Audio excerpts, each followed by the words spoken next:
So I told my kid, like, listen, if you are not going to have any clothes on, you at least can't be running over the neighbors. You know what I'm saying?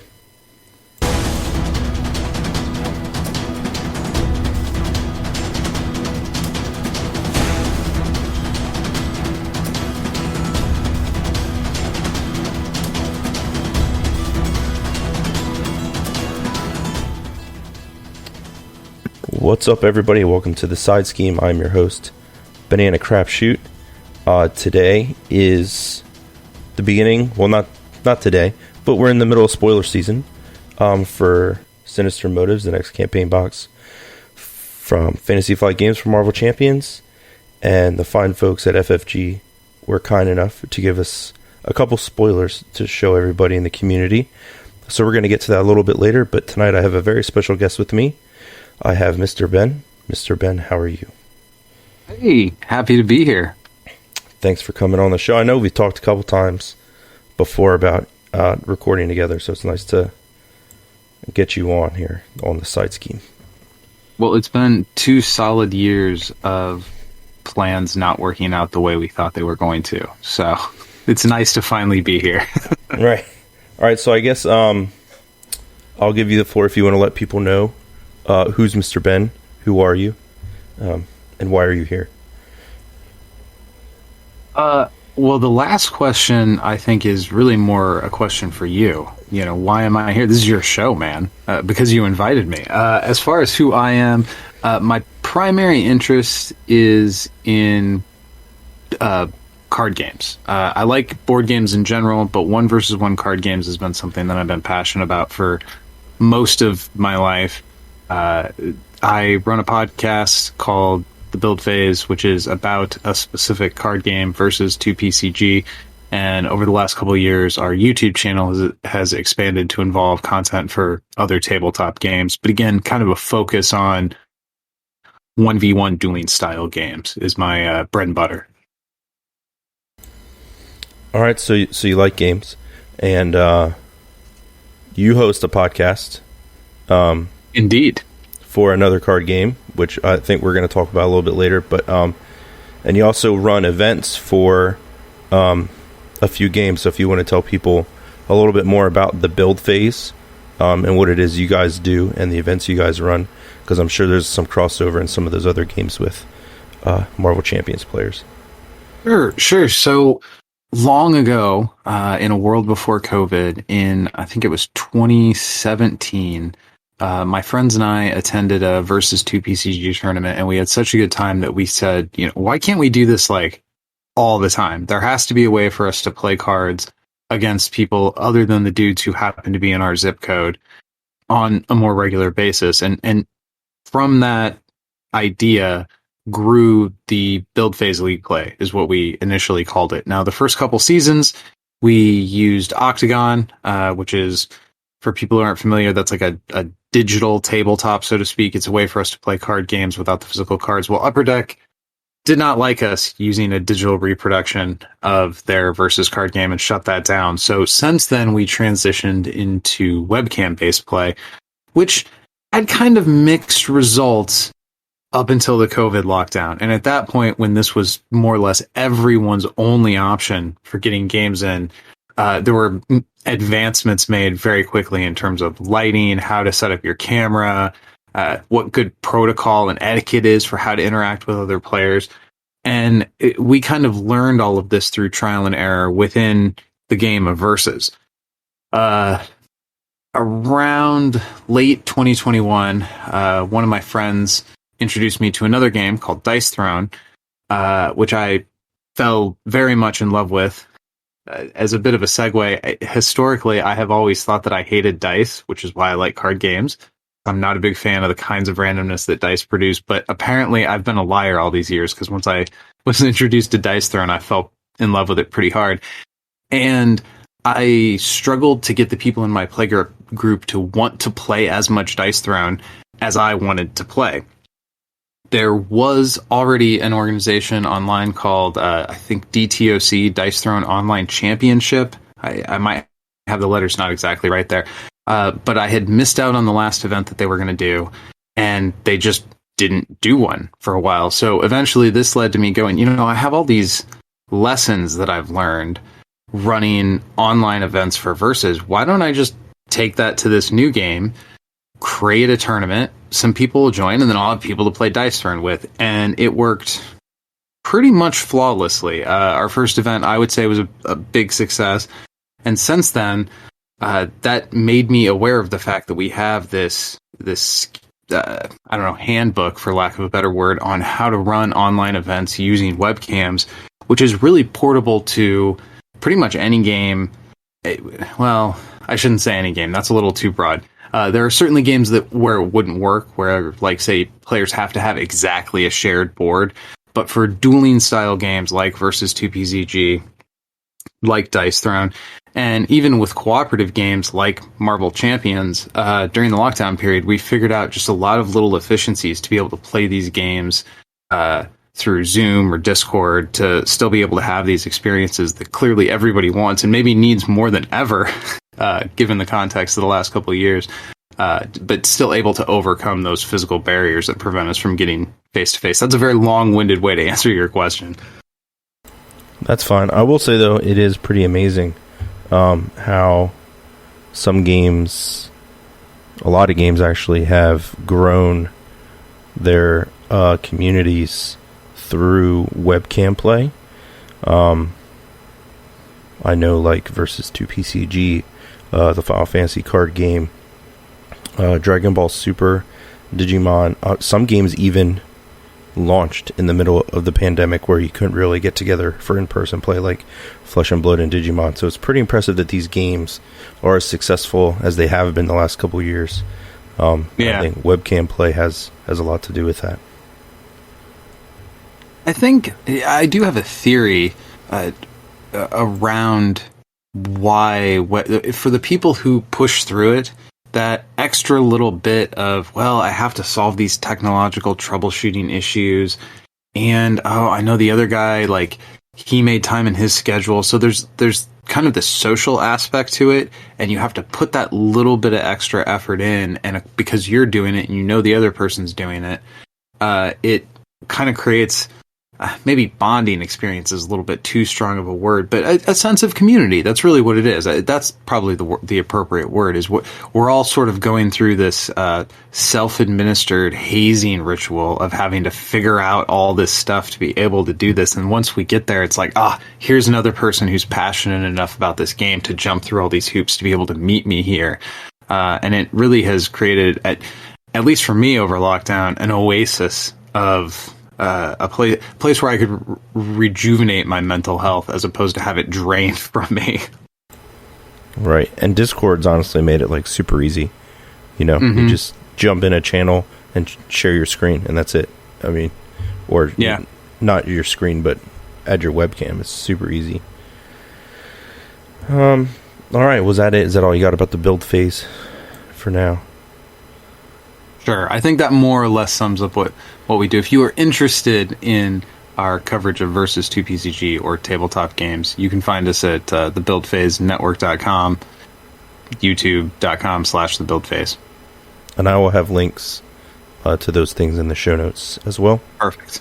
All right, so let's get in a little bit of some Marvel Champions stuff. How did you find out about Marvel Champions, and what made you interested in the game Marvel Champions? So this is going to be another long-winded answer. That's fine. Go for it.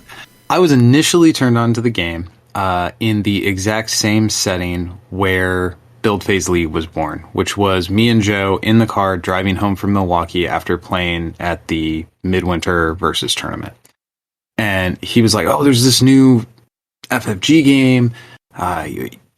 It's cooperative," which was something I am a big fan of. I didn't discover cooperative games until relatively late in my life, and now I just absolutely adore them.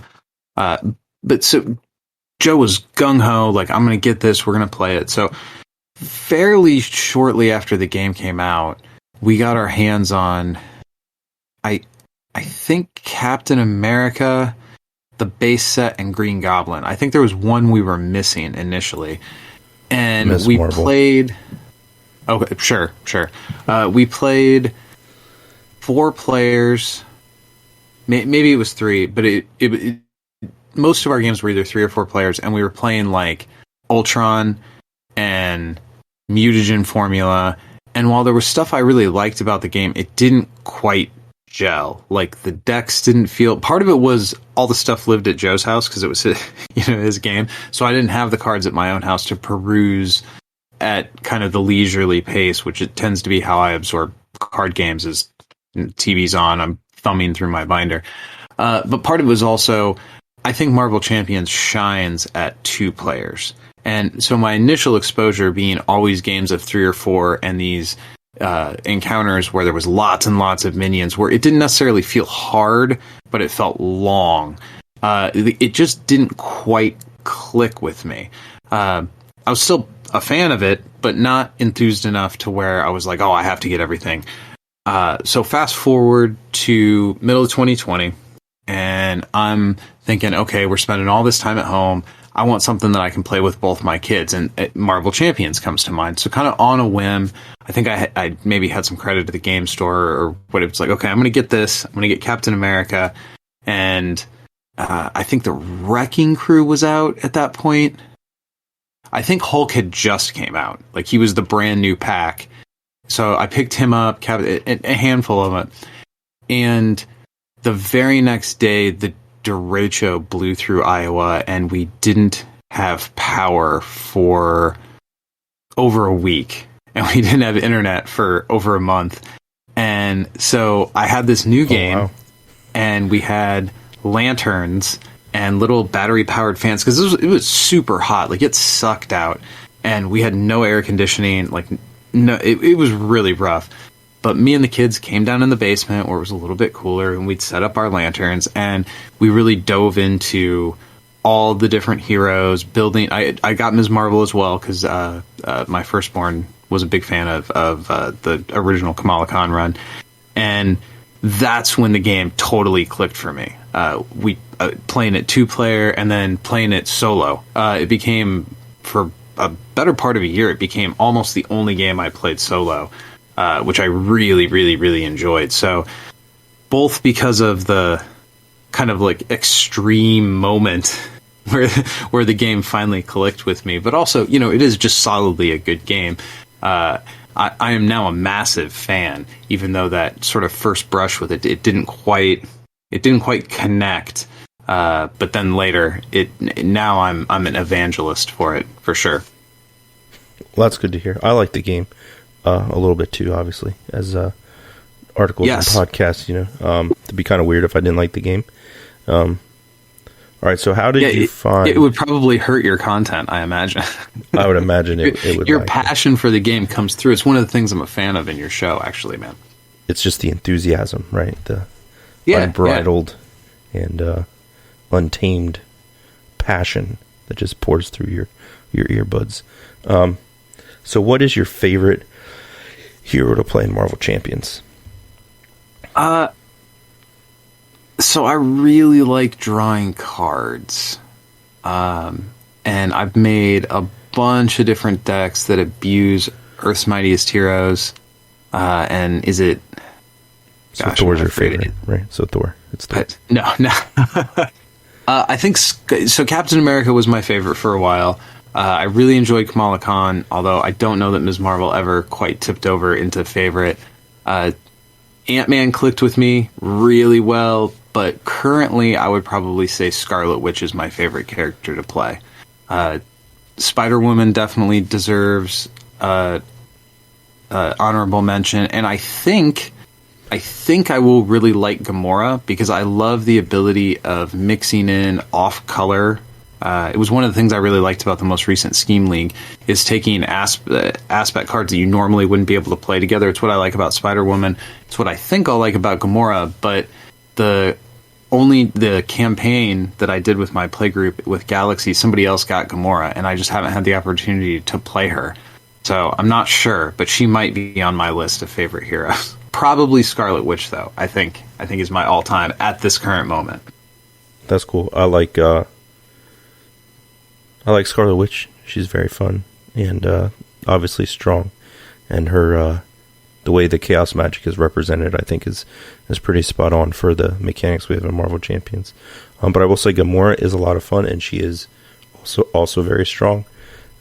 So I wouldn't be surprised if she climbs up there for you. Yeah, eventually I'm going to play her. I just have to draft her in a scheme league. Yeah, season 11. It's all you. Don't let Joe draft for you then. Okay, so what's your favorite aspect to play? Probably aggression. If I'm playing by myself, ding.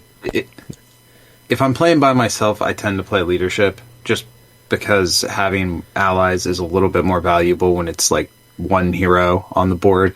But if I'm playing two-player, I don't typically, when I'm playing alone, do two-handed and pilot two heroes. That just, I mean, no shade for people who enjoy the game that way. That's just not the way I tend to do it.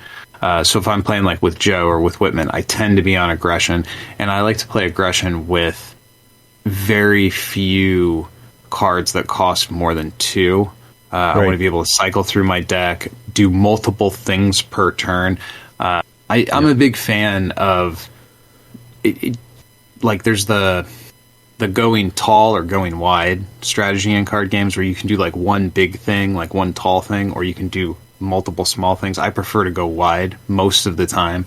That's more entertaining for me, and I feel like aggression really lends to that. Although, again, if you're playing totally by yourself, you can get a little smothered on like thwart, and aggression is not super well rounded.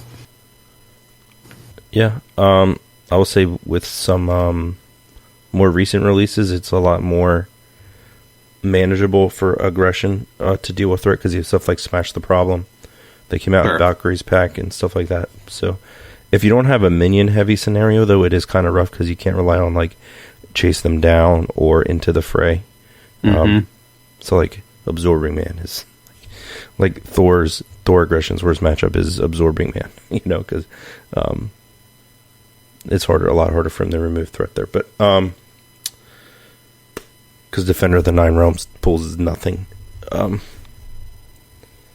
yeah, leadership, everybody likes leadership, so I get that. What's your least favorite aspect? I mean, I feel like it's fair to say that leadership, it's a little pushed. Like it's a little OP. Oh, yeah. Objectively, yes. I am not a big fan of protection. The defense mechanic requiring you to exhaust at the top of your turn and going into your turn exhausted. And I know there's desperate defense. There's a variety of other things that allow you to kind of get around that. But I think it is the fundamental flaw, and it's baked into the Marvel Champions game mechanics, is how defense works. That you have to essentially sacrifice your turn to be able to do that. And there are just not that many protection cards that actually give you what I think is a sufficient payoff for being willing to sacrifice proactivity on your turn. The newer card that gives you Retaliate when you have more health than you start with. Okay, if you can couple that with like Endurance, or like during the campaign, again referencing the recent Scheme League, getting the defense upgrade from Red Skull. Once that got down, I started to see a little bit more value in those cards. Counterpunch is actually great. Just so I'm not totally like slandering protection here. It is not my favorite aspect. Unflappable, but again, if you don't get the damage value right, you end up taking damage, then you don't get the payoff for that. It asks a lot of you, and it doesn't give you enough in return, in my opinion. I agree with everything you just said. So, protection, least favorite aspect. As Kennedy Hawk likes to say, green cards are gross. So there we go. Yes, I've quoted that a few times. All right, so what is your favorite scenario to play against? So my two favorite scenarios are extremely unpopular within the community. I think I picked the two least popular scenarios as my two favorite, and that is Wrecking Crew and Risky Business. And I get all the, like, yes, they are cheesable. but I like the unique mechanics of them. I guess Kang might be kind of creeping in there, but Kang is one that you can't play with new people, and often I find myself playing with at least one person who's learning the game at the time. So I like the mechanics of Risky Business. I like the mechanics of Wrecking Crew, and that fits pretty well with the playgroup that I have. I have a ton of fun with those two, even though, again, I know they're like not the cool encounters to be into. Well, I think like Wrecking Crew, I think is fun. I just think it's a slog. There's so much health to go through, and if you're playing with like a 4-player group, then you're playing for like 3 hours. But like it's fun. You know what? You know what? I take it all back. The Hood is my favorite encounter. My man. I hear it was play tested exceptionally well. I've heard good things about the playtest group for the Hood. You can check the credits and you might recognize some names in the community, I think. Mm-hmm. I like the Hood's deal of like he's this dude trying to get like this job done. He don't have the means to do it all himself, so he's recruiting, other people to do it for him. And as it goes on, he brings in more people because you keep beating up his guys. I like that theme and the mileage you get out of modular sets in that scenario. Yeah. I guess if you look across the 4 encounters that I mentioned as a Weasley way of answering this question that was supposed to only have one encounter, they're all kind of unified in that they have unique game mechanics and like starkly unique game mechanics. Like nobody else does anything like what Kang does. Wrecking Crew is a wholly, and those are the encounters. I mean, sure, I have a great time smashing Rhino. It's a lot of fun to play with Thor and play a super minion heavy thing like Ultron. But the encounters that I like are the ones that do like the most unique things. And that to me is Kang, the Hood. If I have to pick one, it's probably Risky Business. I think that's probably my favorite out of all of them. It's certainly the one I played the most.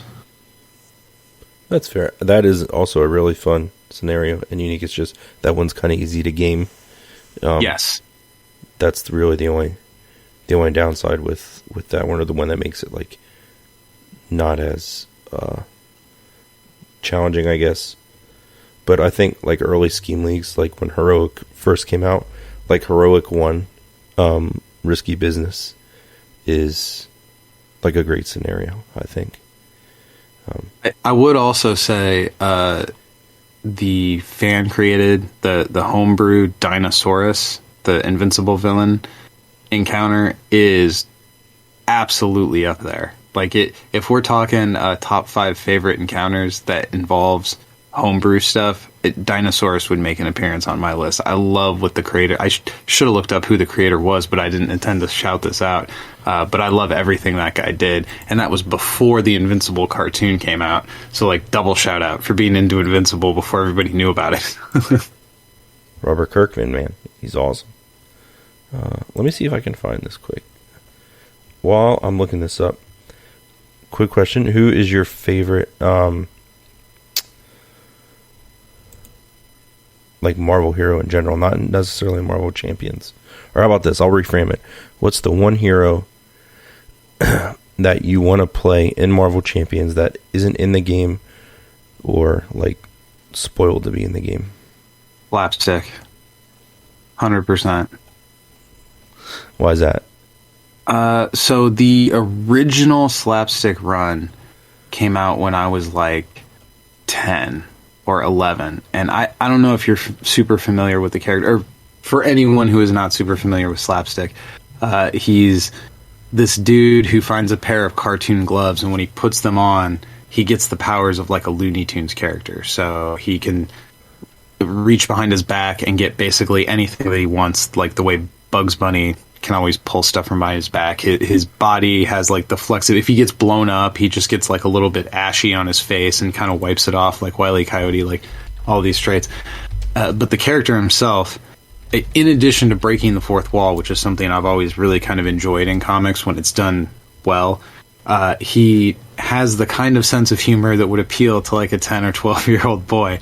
And it clicked with me. Like, I liked the irreverent way that Slapstick, like on the 4th issue of his miniseries, is pleading with you, the reader, to buy this so that way he doesn't get canceled. You know, things like those little touches really... I loved it as a kid, and it's a character that Marvel hasn't really done a whole lot with over the years, so that's somebody I'd like to see get a little bit more love. All right. Caleb, Boggs, you heard him. Slapstick, let's make it happen. Jeez. They all listen. We know they do. They're both my listeners. It's just them. I mean, if we have that kind of power, I feel like I should pick a cooler character instead of like a super obscure, childish character that I like. No, that's fine. You can like whoever you want, you know? Actually, you know what would be really neat is a team mechanic for a team of heroes who are like weaker than your typical superhero, like say the Runaways, where maybe instead of having one card that's like alter ego and hero on the other side, maybe you have like the Leapfrog and different individual, like overall weaker hero cards. But you get more than one of them in the game, and they can like come out of the Leapfrog as you play with the scenario. That would be a cool, unique mechanic. And I mean, arguably characters like Molly Hayes, she can do one cool thing and then she falls asleep for the rest of the game. You know what I mean? So you wouldn't necessarily be able to get continued value instead of... So the play pattern would be, instead of like somebody like Quicksilver, you build your thing up and then you do the same thing over and over again until you win. This would be, you never really get a build up. You have kind of a grab bag of like 6 or 7 different characters that each one has like 1 or 2 powerful things they can do, and then they're done. So your strategy has to be more like, what's the order that I do these things in that's best in this encounter? That would be a really cool kind of mechanic. Plus, I love the Runaways. I like that idea. I'm down for the Runaways. And I think that team mechanic is cool and would work for them. I want my boy Moon Knight. Oh, yeah, I suppose that's the right answer. I'm on this show. I should say we need Moon Knight. Moon Knight and Doctor Doom. That's who we need. Ooh. I have like a Moon Knight hero design like in my head, and I might have mentioned it like a few times, but I'm holding out for like a freelance design opportunity, so I can just do it for FFG. You know what I'm saying? Like, I got this idea. We're gonna have... I'll just tell you. Then it goes... my opportunity goes away, but that's fine. So, Moon Knight, you have 2 identity cards, right? So, 2 alter egos, 2 heroes. You have a Moon Knight on one side and Mark Spector on the other, and that one you can use aggression and justice aspects with. And then your other identity is Jake Lockley and Mr. Knight, and that one you can use with like whatever the other 2 aspects I didn't say were. So then they have different stats and different abilities based on obviously which identity and aspect you use, and then the cards play off of, have like kickers based on which identity you are at that time. Mm-hmm. That's my idea for Moon Knight. So you'd essentially have one hero kit, but with 2 identities. The cards might say, if you have such and such, Jacob Lockley, get X, and if you have Adam Spector, you get Y, or something like that. Is that kind of what you're thinking? Yeah, so it's like if you're like this card, like some random attack, like 3 costs to do 7 damage, and if you're Moon Knight, then maybe it gains overkill and piercing. But if you're Mr. Knight, then maybe if it defeats an enemy, you can remove threat from a scheme or something like that.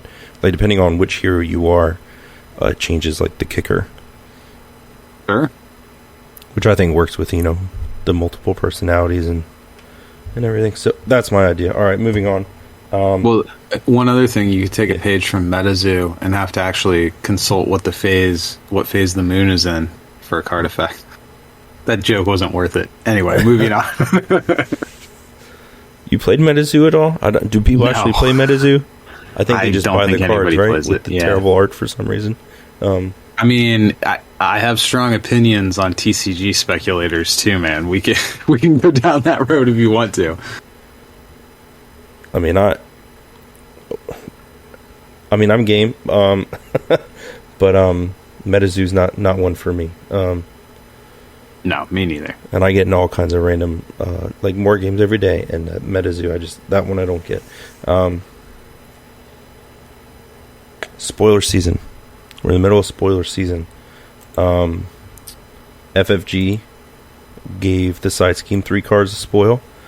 What I'm going to do right now is post them on the side scheme Discord, in the Patreon corner, so then it's easier for us to see, and then our dudes get to see them. Wait, but first, we'll do this, and then I want to touch on Scheme League. Now, if somebody wanted to be able to have access to the Patreon corner and get early access to these spoilers that you're posting, where would one go about finding that? I don't normally plug the Patreon, but it's patreon.com/theSideScheme, I believe. Just helps with server fees and stuff, 100%, man. So we have the spoilers posted up. Do you want to take the first one? I'll let you take the first one if you want. The first villain encounter set things that I've gotten from FFG. It's been hero cards to this point. This is pretty exciting for us. So the Dr. Octopus is the one that I have on top. Is that? Yep. That first one. Okay, so Dr. Octopus, minion 2/2/6, 3 boost icons, elite and genius for keywords, incite 2, villainous, and a forced response. After Dr. Octopus activates against you, place 1 threat on each scheme. This is card 1 of 6 out of the Sinister Assault mod pack, and I guess cherry on the top here, flavor text: now watch me trap a spider in a web of my own, a web of my newfound arms. I don't know if that was my delivery or if that was the flavor text, but I don't know if that's the strongest part of the card. I don't think it's the strongest part of the card. This card is pretty insanely strong as for the villains, I think. Yes. So I went and tried to use the Marvel Champions database to look up other minions that have villainous, so I could kind of get a gauge for where this guy falls. And when you're looking at this card, you're comparing it to other minions that are like Corvus Glaive and Proximia Midnight. Now, I like Dr. Octopus as much as the next person who grew up reading Spider-Man comics, but he is not on that power level in the comics by any means. So this is a super juiced up, super tough Dr. Octopus. And as somebody who enjoys playing the game at a difficult level, I like punishing cards. So this is a card I'm excited to throw into a deck. And given that this is called Sinister and there is 6 total cards in it, I'm assuming we're going to see other Sinister 6 members for the other cards in this mod kit. That's my speculation. Yeah, that's my assumption too. Like because they've spoiled in preview articles like the Sinister 6 for the scenario, and Doc Ock and our other spoiler that we have, they're both in that. So I think we're getting a modular set that's just 6 minions, and they're each going to be strong, obviously. Yeah. This guy being a 2/2 with villainous is a really gross stat block, and unlike some of the other cards with villainous, who they kind of have like one big stat. I want to say pile driver, but not. But there's guys who are like a 1/3 or a 3/1. He's well rounded stat wise, and then has 2 abilities that kind of punish you along the threat generation angle. So you don't want to be in hero form because this guy can hit hard. You don't want to be in alter ego form because this guy can generate a ton of threat. And you don't want him to show up as a boost card because he's got 3 boost icons. This card is gross everywhere. I'm going to say it, the perfect minion. Yeah, sure. For an elite minion that's not just like some random Chitauri soldier, right? But for like an elite minion, the perfect minion. I like the card art a lot. This exact art also shows up on a Versus card. So I feel right at home here with this particular art selection. All right. Yeah, I like Dr. Octopus a lot. I don't think the villain has to necessarily represent their power level. I guess maybe it does. But I think for me, it like represents like a level of villain, if that makes sense. Like, because Dr. Octopus might not be the most powerful, but like when people think of, like for me, I think Dr. Octopus is like Spider-Man's Joker, if that makes sense. Like I know, like it's probably Norman, but to me, it's Dr. Octopus. So I like that he is villainous, and I think it's the perfect minion. Now I'm hung up on this Spider-Man's Joker. Like, do I agree with that? I don't know, man. I think Norman's probably the better call. I think your second impulse was the way. But then now that begs the question: Dr. Octopus is which ex-Batman villain? I don't know. I wasn't prepared for this. These are hard-hitting questions on the side scheme, man. Yeah, so because my thing is like Dr. Octopus like stole his life, for a while. Like just like the level of villain he is to him, and I don't know. For me, it's Dr. Octopus is his. Oh, sure, along those lines, and not that he's completely insane, right? The way Joker's insane. It's that it's like his quintessential, like his arch nemesis, like Lex Luthor to Superman. Yes, like it's his main dude. Sure, okay, man. His main dude, yeah. I'll accept that. Yeah, I mean, I like Dr. Octopus a lot. He's probably my favorite Spider-Man villain. Maybe Venom. I don't know. Dr. Octopus is up there, though.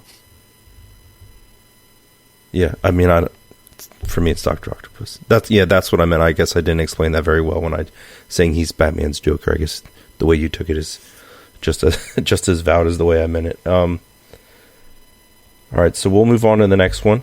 We have Kraven the Hunter.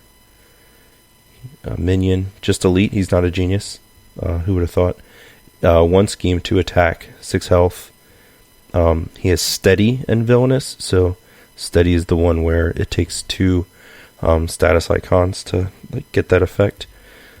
And he's a force response on his attack. After Kraven the Hunter attacks and damages a character you control, discard 1 upgrade or support. You control 3 boost icons. Don't remember if I said that or not. And then his flavor text is, "My knife and skills are sharpened." So what do you think about this guy? Better flavor text. Better flavor text for sure. Art's okay. It doesn't seem quite as intimidating as I would like it to. Like, I feel like Kraven is one of those guys. He's not just a villain, but he's a villain who he uses his hands and uses knives and gets up in your face. So there's a gritty, almost scary intimidation factor to who he is. And he looks a little Freddie Mercury in this art. So I'm not totally sold on the artwork. Right. Game mechanics wise, I think this is another home run. Obviously his scheme is a little bit, he's not as much of a threat along a threat generation angle. He's way more of an attack threat, so you can kind of hide from him a little bit. But if you have to be standing up in hero, Steady makes it that much harder to blunt this guy getting at you and dealing damage, and the consequences of him dealing damage are pretty high. Yeah, I mean, nobody wants to discard stuff they paid for. I mean, he's got a what's that, caught off guard on a stick. Mm-hmm. And the thing with these minions is too, right, is they're 6 health, so you have to spend one of your big attacks, right? Like the big attacks, like hammer throw and swinging web kick. Like most of those are 7 damage attacks. So if you don't have one of your big attacks, these dudes are going to stick around for 2 turns. Mm-hmm. So having to discard 2 things you control is brutal.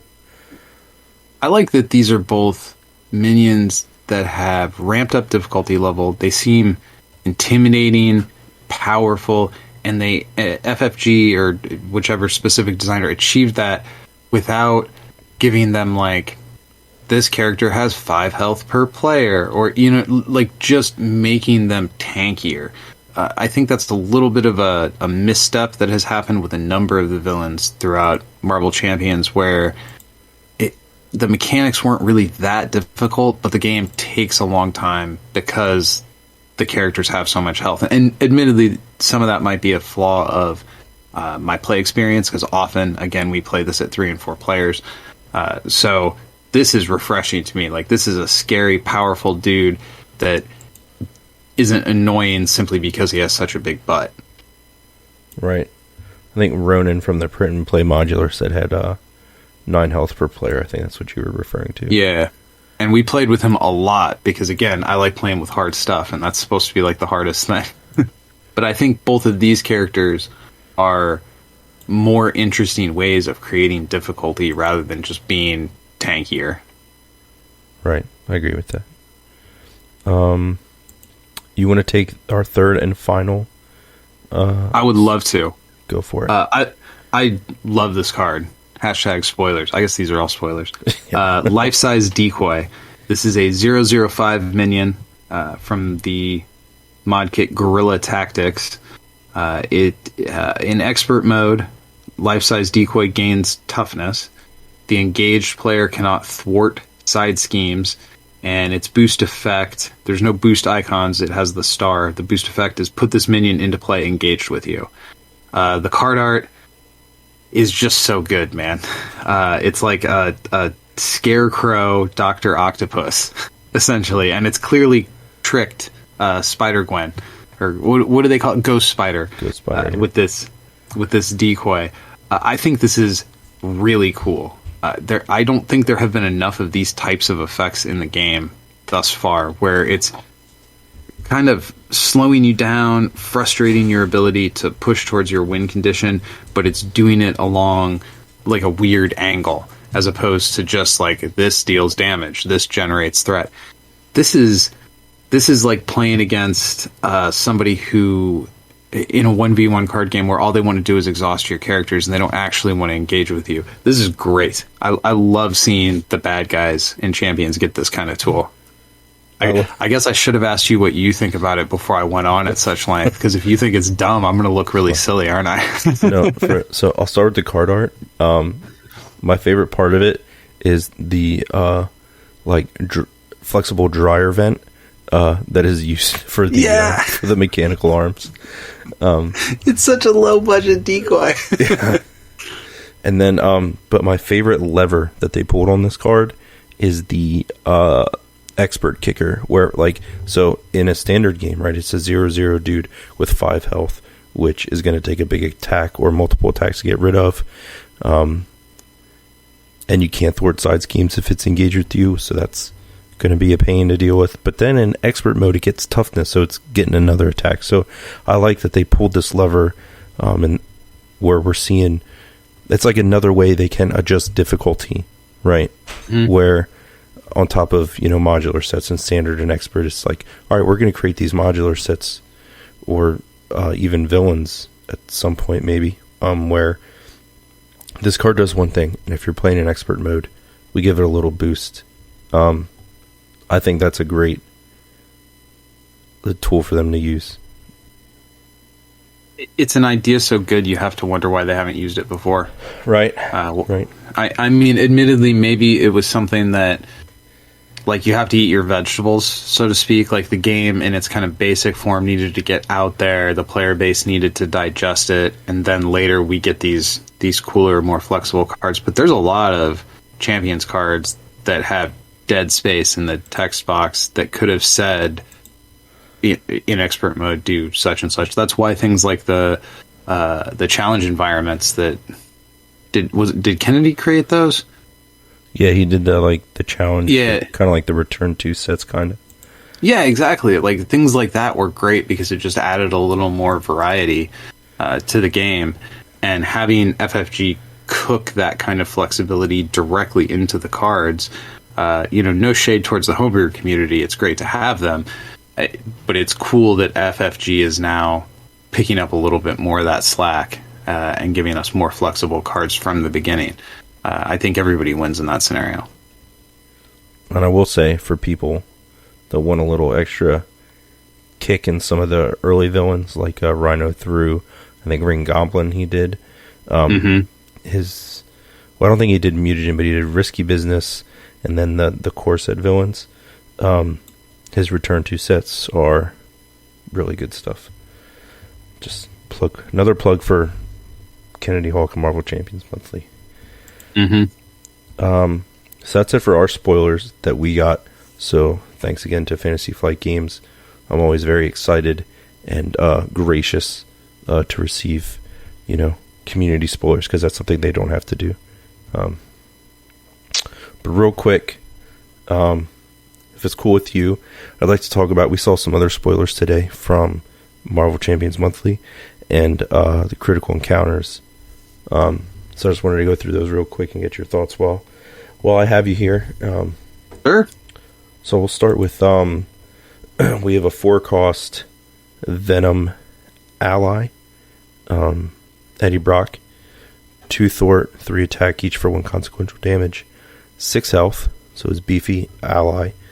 Symbiote traded, and then has a response. After you reveal an encounter card, deal 1 damage to Venom, and then deal damage to an enemy equal to the number of icons. So the boost stars and the boost icons themselves both count for this in that card's boost area. And then he has a hazard icon on his card. So you play him, there's already an extra encounter card being dealt in that step of the villain phase. What do you think about this guy? Well, first off, I do want to say, hey, I appreciate you letting me play Sidekick while revealing spoilers. That's one of the few and best perks of doing community content. So, thank you for having me on the show, but also include me in something so cool and special. With regard to this Venom character, I don't think you said what aspect he is. Oh, he's basic. And we also know that, okay, so he comes in Sinister Motives. He is both a basic ally that you can use in deck building normally, unless you are playing the Sinister Motives campaign, then you have to earn him as a campaign reward. So that's cool. I was just trying to set up a joke where you could say basic isn't an aspect. Well, basic isn't an aspect. That is very true. That was a lot more information. Like, that was good information instead.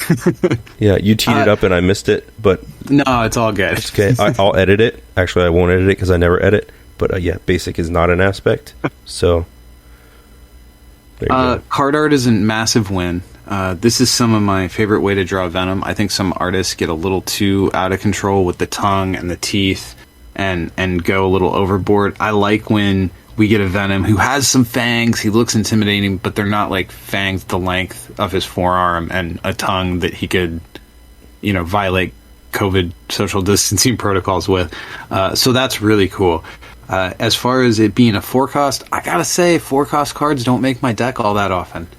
It's pretty tough, particularly in the basic non-aspect. There was a time where I played a lot of Nick Fury. He just doesn't make the cut more and more as the game goes on, and there's more a higher density of quality 0, 1, and 2 cost cards. It's tough to devote your entire turn to something.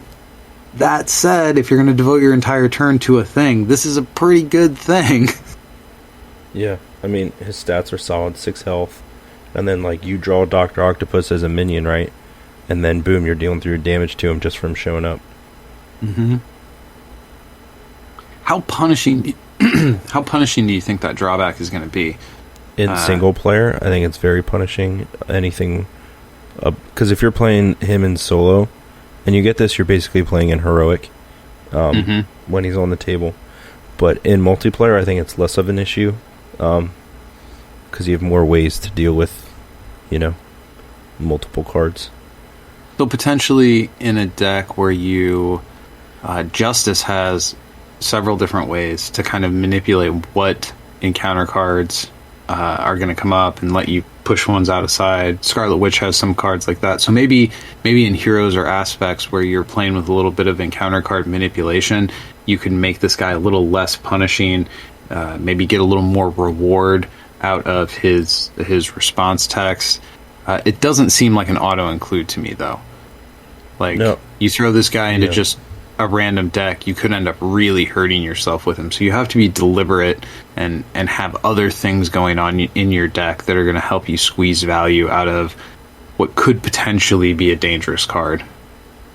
I agree. And for clarification, you can use him in an Agent Venom deck because it's Flash Thompson and Eddie Brock. It does not violate the uniqueness rule there. Yeah, I agree. Sure. I don't know. Like he's a cool card. I like the design. I don't know, like how much I actually build with him, but I think it's a very cool card, and I like the another lever that the designers have pulled on adding icons to player cards that are slight drawbacks to the player. It's just something else that you can use as a drawback to help balance out like a strong card. Because if this didn't have the hazard icon, this would be ridiculously strong. Yeah. That little bit of drawback, that extra card is enough where it's you gotta think about it. I will say early in Marvel Champions, it did feel like there wasn't enough complexity. Now, I didn't get super deep in the game when it first came out. I got into it a little bit later. But even at the point where like the Hulk pack had come out, and that was kind of the end of the Avengers cycle right before Red Skull came out, it felt like, man, there's a lot of really cool stuff here, but it's just the complexity, the strategy isn't quite to the level where I personally wanted it to be. I come from a Magic the Gathering background. I play a lot of 1v1 card battling games where you're holding a lot of variables in your head at the same time. And I kind of wanted Marvel Champions to be a little more aggressive, and things like heroic mode, the challenge environments, while they helped, they didn't quite get us there. Cards like this is what I didn't know I wanted. I want cards that do really cool things, but they give me a pretty significant negative thing that I have to be able to navigate and factor into all of my decisions. This might be the best time to be a Marvel Champions fan. I agree with that. We were just having a conversation earlier. Me and a couple guys in a group chat on Discord.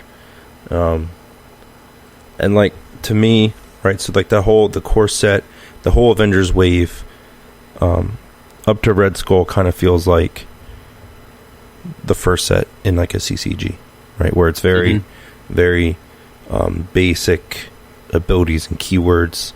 You don't have a lot of crazy stuff or broken combos yet. That's kind of what like that first Avengers wave feels like to me. And then you have like Red Skull, I think, was designed, like right after that. And then you have like Galaxy's Most Wanted. You have where that's a little too souped up because there's so much like surge and everything. It kind of feels like they like over designed and maybe overshot a little bit. And then they reeled it back in with Mad Titan's Shadow, and that like was pretty good the whole way through. And it's like now I feel like we're seeing the design teams hitting their stride, like coming out of Mad Titan's Shadow and going into Sinister Motives. It feels like the design teams hit that stride, and that kind of happens with TCGs too, right? Where you'll have like the base that's kind of vanilla, and then maybe the next set's a little too far, right, one direction, and then they reel it back in, and then they know what they have. They get a lot more feedback when you have thousands of people playing versus 10 to 20 play testers or whatever. It varies by game designer, but you know what I'm trying to say, where it feels like we're hitting this stride with the design team. So I'm really excited about where Marvel Champions is going from here. Yeah, when Galaxy's Most Wanted came out and I played it 2-player, like with my son or with Joe, I thought, oh, this is great. Like this is exactly where I want difficulty to be. And then I played 4-player Galaxy's Most Wanted with 2 guys who, between I think one guy had never played before and the other guy had less than 10 total games. And I was like, this is really tough. Like, this is too hard. So initially, there was the backlash that happened on Discord, like, this is too hard, and I was one of these people who's like, you guys need to chill. Like, this is fine. Like, the players who want really hard content deserve it. And ultimately, I feel like I had to kind of eat those words just a little bit, because playing, I do think it is, while I like the difficulty of Galaxy's Most Wanted, I don't think it should be so hard that it's a miserable experience for a new player. That's not what we want. As much as I, when I'm playing by myself, enjoy immiserating content for whatever reason, if somebody's really excited to play a campaign, they should be able to play the campaign at like the normal difficulty level and not feel like they've been kicked in the teeth repeatedly. Right. I agree. So I guess that's a long-winded way of saying I agree with you. I think Galaxy's Most Wanted went a little too far, and like they finally found the sweet spot in between kind of eating your vegetables and the basics of that first wave of characters up through Red Skull to where they're at now. Yeah. All right, so we have another spoiler from Marvel Champions Monthly. Do you want to talk about the suit? Sure. Yeah, this thing is cool. So this is a 4-cost upgrade. It can be discarded for a wild, which I think is important on expensive cards. It only gets 1 per deck, and your identity gets +1 to each of its basic powers, +1 hand size, +10 hit points, and an encounter card icon. So that's a lot. There's a lot going on in this card. Yeah. Yeah. I like it. I like it a lot. What I think about this card is it's good for everybody, but it's great for some where so everybody can use the hand size and the hit points, right? Where I think it's great is for those heroes like Quicksilver, Thor, Hulk, those heroes where you want to be exhausting them to attack with big attack numbers, right? That's where I think this helps, because then, like in a pinch, you can thwart if you need to, and it's not, you're only pinging 1, you're pinging 2. And for people like Thor and Hulk, see, I think I come from everything as an aggression champion. I call myself an aggression champion. So I'm thinking, how's this going to help me with my what I call Herald of Galactus Thor aggression deck, where I am trying to ready Thor as many times as possible with big attack numbers. And then this gives me 10 hit points, so now I have a 32 health Thor that I can face tank and never have to switch to recover. So I love it. This one totally worth the hazard icon, by the way, in my opinion. I think so too. If you just do the raw numbers on it, it gives you +10 hit points, and you draw this extra card. Well, what's the average number of boost icons that you're going to get on a card? You know what I mean? Like, you could probably crunch those numbers, and while I am not necessarily a mathematician, I feel like you're going to come out way ahead. I was a little lukewarm on Venom's cost. I'm a little lukewarm on the cost of this card too. Again, if you're going to play this, it's probably going to be your entire turn. There's some characters like Ant-Man and Giant Size or Hulk where even your entire hand would not be able to fund this. You would have to have some kind of a resource bank to be able to get it out into play. That said, a character like Ant-Man would benefit from this massively, because this is a character that readies and does multiple attacks within the same turn. Earth's Mightiest Heroes abuse as a strategy would benefit from this tremendously. Being able to exhaust dudes to ready your hero and get multiple swings out of this. So if you pay 4 for this and you're able to attack twice per turn for the next 2 turns, that's an extra 4 damage that it's generated. Probably an extra 2 turns of staying in hero due to the 10 hit points.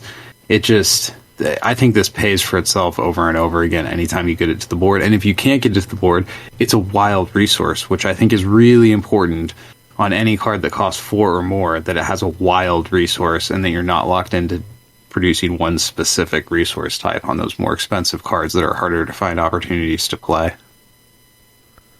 That is an interesting thing you've brought up now that I haven't considered before, is the wild on a 4 cost. And I think I like that a lot.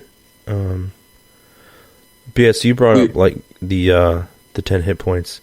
And most heroes have a like total of 6 points split up between defense, thwart, and attack. And then this makes you have like a composite 9 instead of a composite 6. So you're gaining 33% more composite score basically on top of the +1 and the +10. Like I just think it's really good. And roughly doubling your health at the same time. Yeah, or more. Like Kamala has 9 health. Yeah, you have a Venom Kamala now has 19 health all of a sudden. Now I will say the later in the game that you find this, oh yeah, for sure, it starts to feel less good. Yeah, like if you have a big turn where you exhaust all your allies I keep coming back to Earth's Mightiest Heroes because I love that combo. But you have that big turn, and then the next turn you draw into this, it's like, oh man, like, well, I had to go off because I had to do so. I can't wait forever. And the fact that it's a 1 that might be the most relevant drawback on this card, is that it's a max of 1 per deck, and that is going to limit its play just as much as its cost. This might not end up hitting the table, even if it's included in a lot of decks, and I think it will be included in a lot of decks. But even when it's included, it might not see play because of how narrow its play parameters are. Right. Now I'm thinking about the Quicksilver Leadership OTK deck I made. Oh yeah, this Quicksilver's all over this, man. This is great in Quicksilver. So I'm trying to think of all the activations you get off Quicksilver with this one card, because you can get like over 120 damage in one turn with Quicksilver if you draw the nuts, as they say. Mm-hmm. So I'm thinking that's like 12 activations roughly. So you're getting like an extra 12 damage in one turn off this one card. So it revolves around, strength in numbers, 6 allies, an Avengers Assemble, another strength in numbers, lots of Earth's Mightiest Heroes. You know what aspect really likes this? Is protection. Nope. Mute. Because this card by itself is going to give you multiple turns of Dauntless being active. Yeah. This is going to make your counter punches stronger. I mean, if Gamma Slam was a 2 of in She-Hulk, right? This would almost guarantee that you always get the max of 15. Yeah, good point. But the Gamma Slam being a 1 of it's harder. I mean, this is already a 1 of, right? And then you're digging for another 1 of. That's not the math doesn't line up great on that to pull that off. But yeah, I mean, any hero just having maybe 10 once points, in a game. Yeah, just having 10 hit points is really good. I mean, endurance is what, 1 for 3. Yeah, right? So and I play that in every deck. Yeah, that's an auto include in every deck for me. So this is, you're paying 3 for 9 there. You get an extra one here for 3 composite and another card. Yeah, and the art's really good. We haven't mentioned the art, but I love this art panel a great deal. Is this from Web of Spider-Man #1? I could not tell you where it's from. Yeah, I like it. It's good art. All right, we'll move on off the symbiote suit. We both really like it. So we had an encounter card from Marvel Champions Monthly, Biting Retort. It's a treachery, some Venom art with some green acid slime Venom juice running down his chin. It says Venom, so it's from the Venom scenario. When revealed, Venom activates against you. Each boost card turned face up during this activation gets +1 boost icon, and then it has a boost effect with the star. It says boost, remove 1 chime counter from the bell tower, and it has the boost star and 1 boost icon. So we know from like the Sinister Motors preview article that the Venom, certain things put boost cards on the hero, I think it was. I gotta find it again.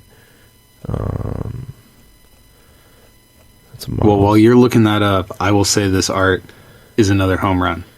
Yes, this is my favorite kind of Venom. Like, he's got the fangs, he looks vicious, but he doesn't look like a Spawn villain. You know what I mean? Yep. I love this. This is the perfect Venom to me. In my opinion, the perfect piece of art for Venom is the cover of Lethal Protector #1. That's my favorite Venom. And this is right in that same kind of genre. In that vein, yeah. All right, so what we have... So we have so Venom's scheme is called Leave Us Alone, and it has a force interrupt. All right, well, Venom Stage 1 has an ability called Vengeance. It's a force response. It says, after you attack and damage Venom with a card you control, place one face-down boost card on your identity. And then he has his scheme, says force interrupt. When Venom activates against you, move each face-down boost card from your identity to Venom. So this card interacts with that because each boost icon for each card, like, it gets +1, right? So stuff's gonna be happening where we're putting boost icons on our heroes, and then when the villain activates, we're moving those to Venom. So each boost card is gonna get +1. And this is a win reveal. So I said I thought Galaxy's Most Wanted was too hard, and they dialed it down and they'd found the sweet spot. This seems really hard, man. This seems really crazy tough. Yeah. Venom has 17 hit points per player on stage 1, and he has toughness on stage 1. Yeah, and it has the boost ability, deals with the chime counter. Remove one chime counter. That seems like a really strong treachery to me. I guess it's offset. I guess it's offset a little bit by the fact that it doesn't have like 3 boost icons plus that boost ability, like in terms of damage generation on this card through it being used as a boost card. It's a little bit low, but that revealed card feels strong. That feels really strong. Yeah. Yeah. I suppose there are the times where this is going to go off and none of the players don't have additional boost cards stacked up on them. So there will be times where it fizzles, but the like ceiling potential of it seems just insane. Wow. I'm really surprised by how strong this is, the more I think about it. Yeah, it's pretty strong. Do you want to read the next one we have? We have 2 from Critical Encounters. Sure. So symbiotic monstrosity. This is a 2/2 minion with 6 health. This has 3 boost icons and a boost ability. The boost ability is if this activation is an attack, this attack deals indirect damage. Oh, that's rude. He also has Retaliate 1, Steady, Toughness, and while a symbiote environment is in play, the symbiotic monstrosity gets +3 hit points. So he's either a 6 or a 9 hit points, which is pretty great. Every part of this card is pretty gross, actually. This thing is so brutal. So the card art's excellent. Yeah. So although this is the kind of Venom I've been like throwing shade at this entire time, but this piece of art looks pretty good. It makes gross tongue Venom look pretty awesome. Yeah, and there's like 6 tongues. Yeah. So the boost ability, dealing indirect damage, like, you can't chump block that. So you're getting at least 3 damage, and like you can't assign more than remaining hit points on an ally. Mm-hmm. So this like eliminates chump blocking from whatever attack this is attached to. They have blocked out what scenario this is, so I'm guessing this is scenario 5. So we don't really know who that is. I mean, it was leaked. I think from Asmodee leaked it. But yeah, this looks pretty nasty. Retaliate 1, Steady, and Toughness. So if Craven, that we revealed earlier on the show, draws this card, that means that's 5 damage that you can't do anything about because it's indirect, that forces you to KO one of your upgrades. Well, they're right? Like, am I doing the math on that correct? Well, all right, so they would both be boost icons. Like, that wouldn't happen. Like the Craven thing. They're both minions. Well, because he's villainous, so if he draws this as a boost card, that's what I'm saying. Yep, see, that's the side scheme right there. Yeah, the villainous, yeah, so if he attacks you and draws this, then you're getting a 5 attack indirect. And then you're also going to lose an upgrade or support. Is this from Craven as well? Do you think this is worse to hit the board as a minion or show up as a boost card? What's more intimidating to you?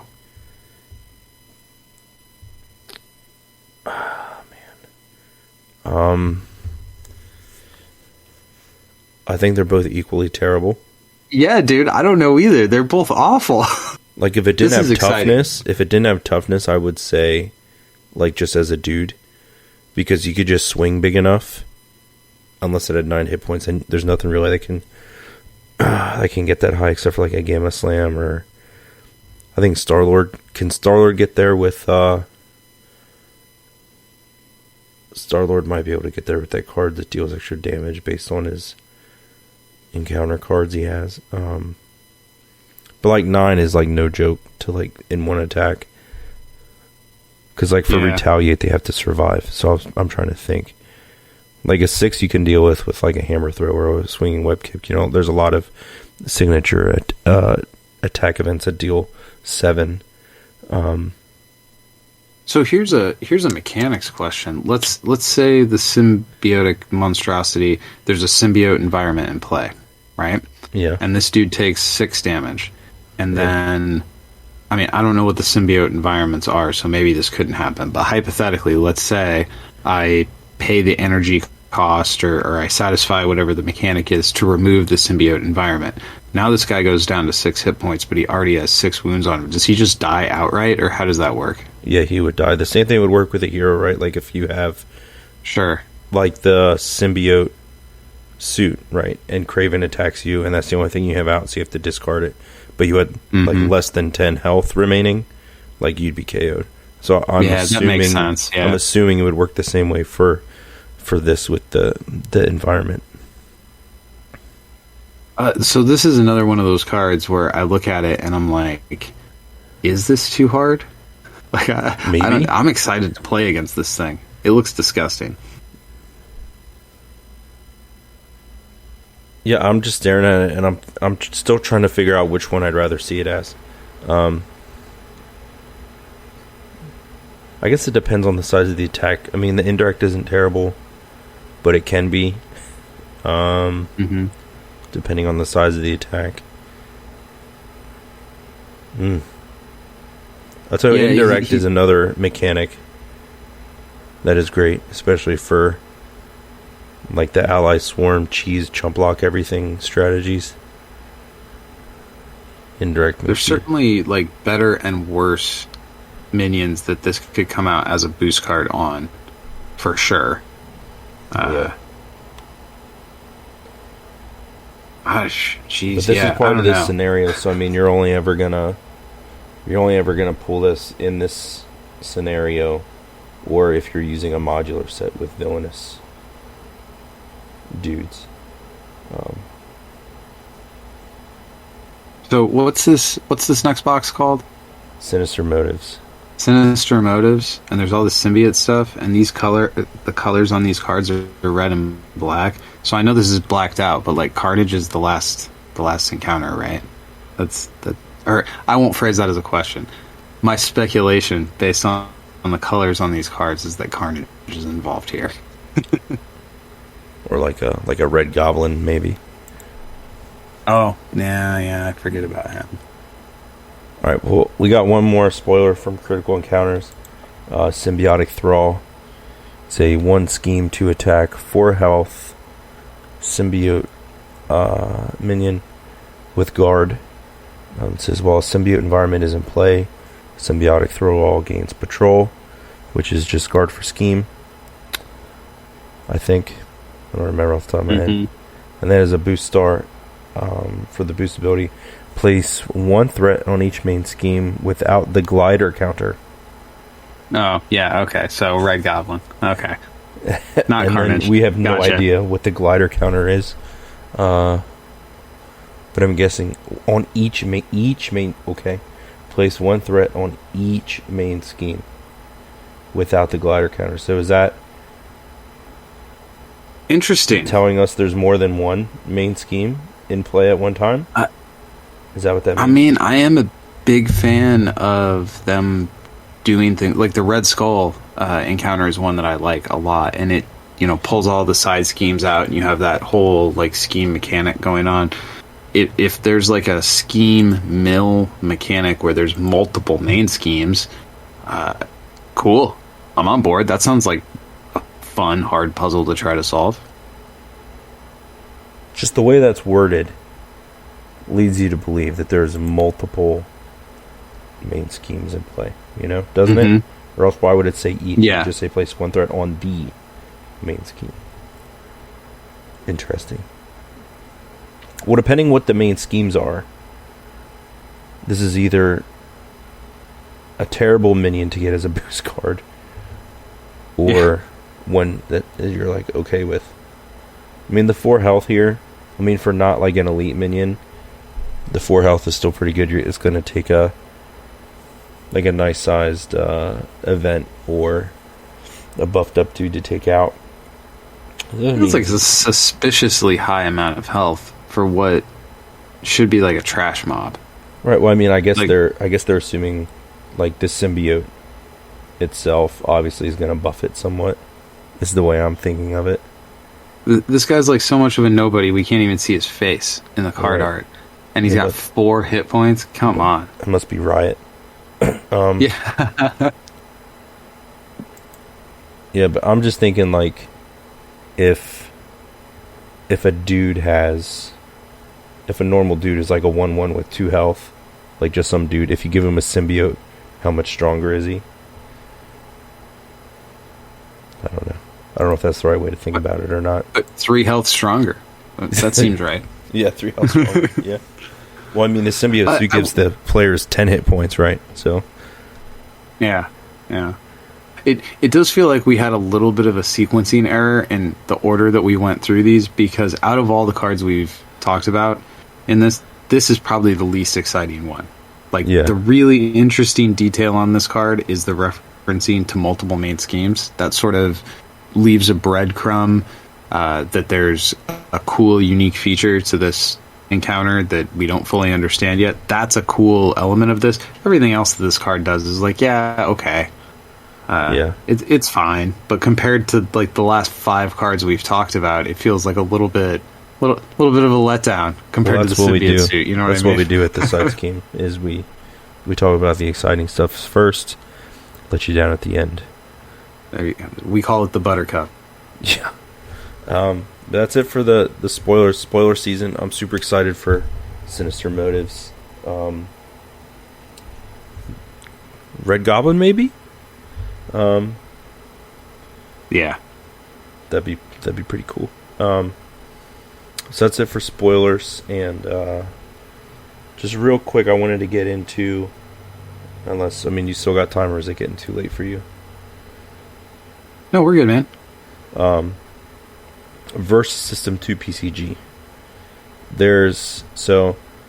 For me, I've written a couple like offshoot articles about Versus 2 PCG since you and Kennedy Hawk got me into the game roughly a year ago at this point.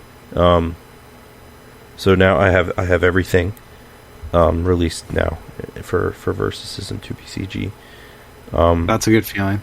When people, I've seen this all the time, how to make a PvP variant. What can you do to make a PvP variant for Marvel Champions? Or, people looking to do that. I've been trying to be like an evangelist for Versus System 2 PCG and be like, hey, there's already a good Marvel 1v1 card game where the theme is sometimes too on point. Yeah. So I'll give you the floor here. Tell people what Versus System 2 PCG is, why it's great, and why they should play it. I'll give you the floor. Sure. So the creative team behind Versus System 2 PCG is Danny and Ben. Their company, Super Awesome Games, and these guys come to it very much with a bottom up kind of mentality, where they read the comics first. Like, oh, we're going to do these characters. Okay, well, let's read the comics that this. Take, for example, the recently, man, it's been almost a year, but it feels recently released Civil War expansion. They consume the comics, they consume the tie-ins, they figure out what characters they want to do, and then they build the game mechanics after that. Now, as you alluded to in your introduction there are times where they lean a little too far into Flavor Town and make game mechanics that are unwieldy or difficult to understand. But again, like we talked about earlier, I'm someone who appreciates big swings, and I like playing a game that has game designers who are trying new things and who aren't afraid or intimidated of saying, hey, let's do a really wacky, weird thing. Let's see if it works. Sometimes it works. Often it does. Sometimes it's less good. Overall, I think the fundamental issue with trying to make Marvel Champions into a PvP game is that it's not. It's just not. It was built from the ground up to be a cooperative game, and it is excellent at that. Versus 2 PCG was built from the ground up to be a PvP game, and it is excellent at that. I understand the impulse to go, I don't want to have to buy into a whole new game, but if what you want to do is play with Marvel characters in a 1 versus 1 environment or a 2 versus 2 environment, but have that card battling feel that you get from Magic the Gathering or Pokemon, and do it using Marvel characters or Buffy or X-Files or Aliens or Predator, very much the grabbing action figures out of the toy box and smashing them together to fight. There just isn't a card game that does it better than Versus, and there is no amount of homebrew rules that is going to make Marvel Champions into a better way to a better vehicle for that experience than Versus System 2 PCG already is. So I love both games a great deal. In my opinion, they scratch very different itches, and the reason they are able to do so well is because they were both designed to be the thing that they are. And in the same way that I'm not super interested in Versus System, the co-op version, I'm not super interested in Marvel Champions, the PvP version, because there's already these other games that satisfy that need. It's totally valid need. I'm not throwing any shade at anybody who wants to play with Marvel characters and be able to smash Captain America into Doctor Doom. I want to do that too. That's why I'm a fan of Versus 2 PCG. Right. And I will say it's mainly Marvel focused, but it seems like every year, right, they try to have a product that is off IP, which is where the Buffy and X-Files... Up until 2021, or 2020, sorry. Every year that the game has existed, they've done one expansion that's a non-Marvel expansion, with the exception of the COVID years. And they do have like they have like illustrated Marvel, and then they have photographic Marvel, right? So you can, if people are more familiar with, like, if all they know about Marvel is the movies and the MCU, then maybe going towards the photographic sets would be. And this is not a TCG. It's like an expandable. You can't call it a living card game because FFG owns the letters LCG. Right. Which Upper Deck learned when they announced Versus System LCG and got sued at Gen Con. But we'll leave that story for another day. But this follows essentially what is an LCG model, where every expansion that comes out, you buy it and you have whatever a playset is of all the cards in it. So most cards are 4 of a kind, so you get 4 copies of each card. But if it's a 1 of a kind card, you only get 1. If it's a card that you get 8 copies of it for whatever reason, you get all 8 copies. So whatever, often I find myself saying, yeah, you buy the expansion, you get 4 copies of everything. Well, that's not technically true, because not every card requires 4 copies or needs more than 4 copies in order to hit a full play set. So every expansion you buy, you get a full play set of the card, whatever that means for that specific card. All right, so I'm a listener. I'm listening to this side scheme. I'm now hearing about this game versus 2PCG, and I'm interested. What should I buy? Where should I start? If I want to play, where do I go to play? How do I learn? So the most general piece of advice is the Civil War Battles, which came out last summer, was designed from the ground up to be a portal to get new players into the game. At this point, Versus has been publishing an expansion since 2015, so there's a very large card pool. It can be kind of intimidating. Now, this does have the advantage of not being a trading card game, so you don't have the effect. You look at, I want to get involved in this game, and one card costs $300 or so. You don't have any of that stuff, but there's still a lot of expansions. So I would say the Civil War Battles, not knowing anything else about this hypothetical player, the Civil War Battles is learn how to play mechanics. It features all your favorite characters that were in Civil War, Captain America, Iron Man, ton of the different Avengers characters, and that is an excellent place to jump into the game.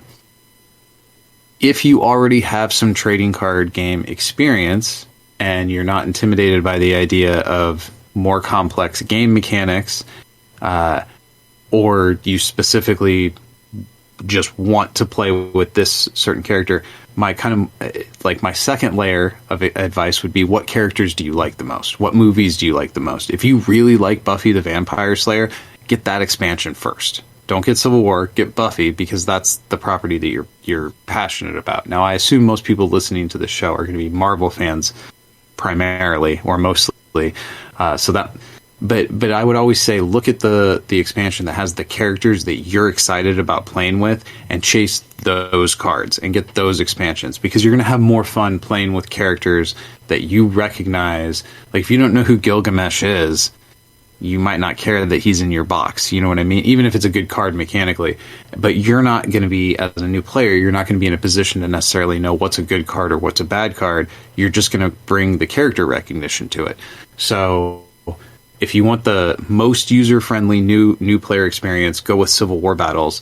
If you're willing to take on a little bit more challenge, then I would say look for a Battles box that features characters that you're excited to play with. What's a Battles box? So within Versus, there's three different types of expansions, but there's only 2 different types that they're currently publishing. There's 55 card boxes, which are called issues. Sometimes I'll refer to them as the cigarette pack boxes because they're about that size. There are 2 400 card expansions, but that is a expansion type that is no longer being used. And then there's the 200 card expansion. Typically, those are something like Fantastic Battles, which features the Fantastic Four. Civil War Battles, which features the events of Civil War. The Utopia Battles, which features the events of the Utopia Resistance mutant storyline.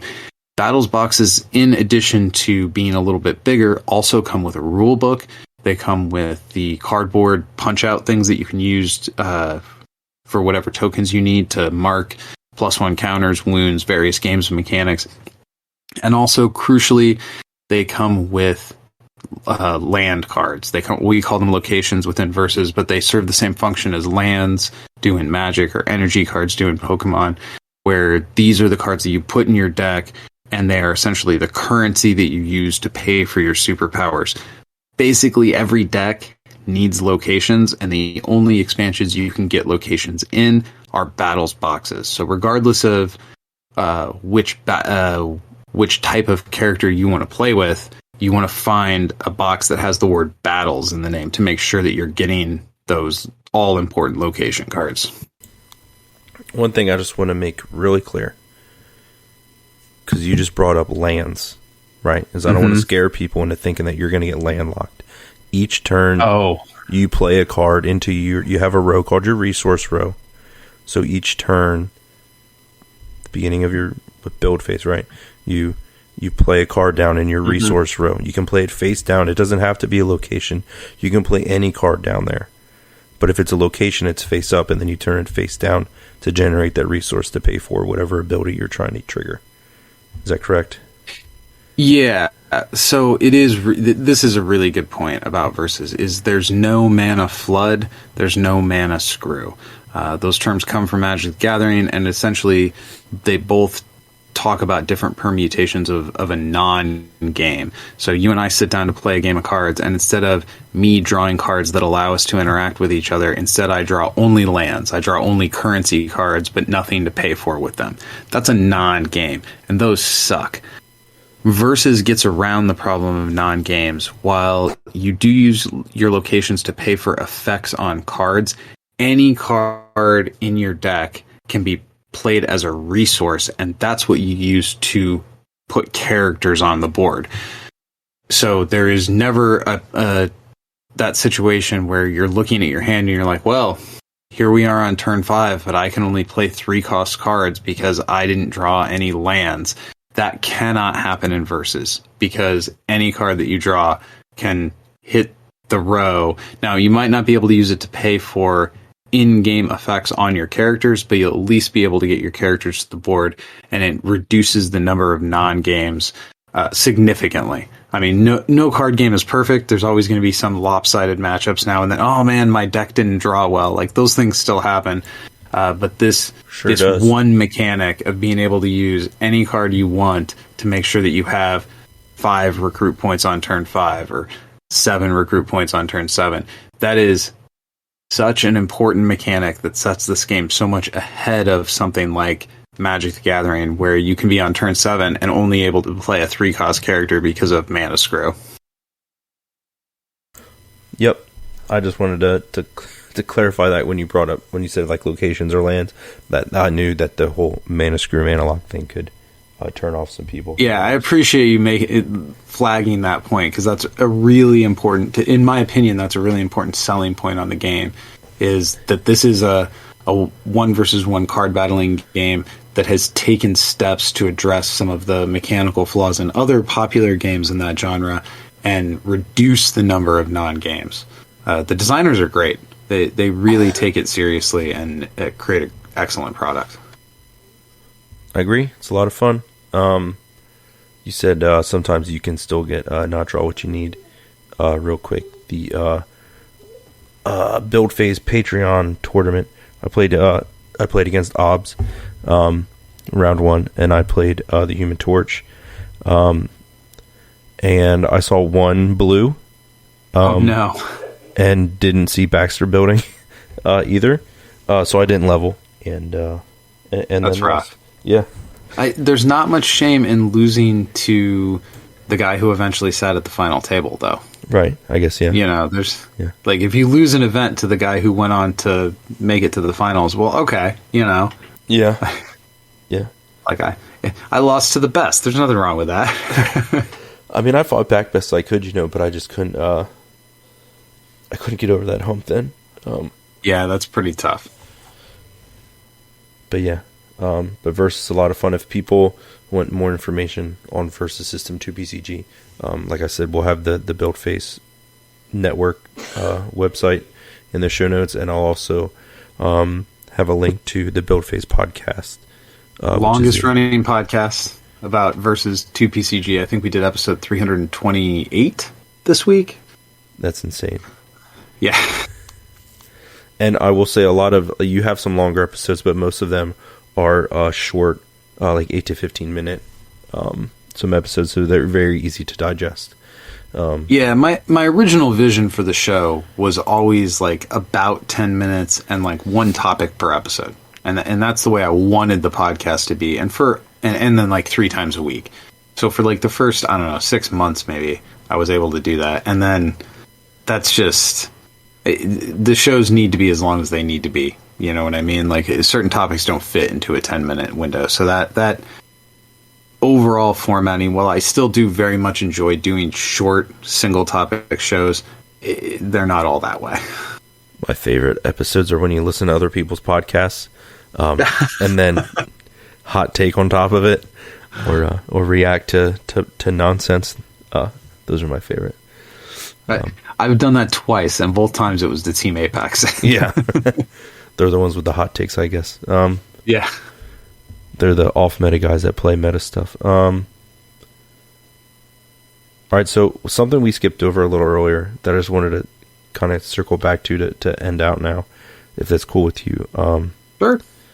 Well, I talked to you about how you got into Marvel Champions, but I'm curious how you discovered this side scheme and the Scheme League. Just for me personally, I'm just curious how.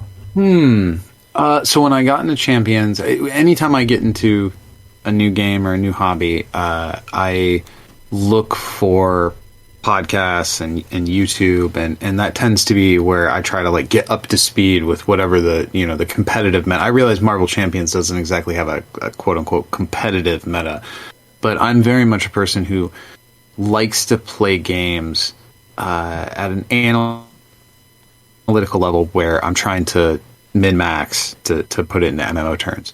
So when I first got into Marvel Champions, I pretty quickly found Marvel Champions Monthly, and I recognized Kennedy as being somebody who was active in the Versus community. Less at that time period, but in years previous. So start listening to that show, got involved in the Champions Discord, and pretty quickly I came across your podcast, Critical Encounters.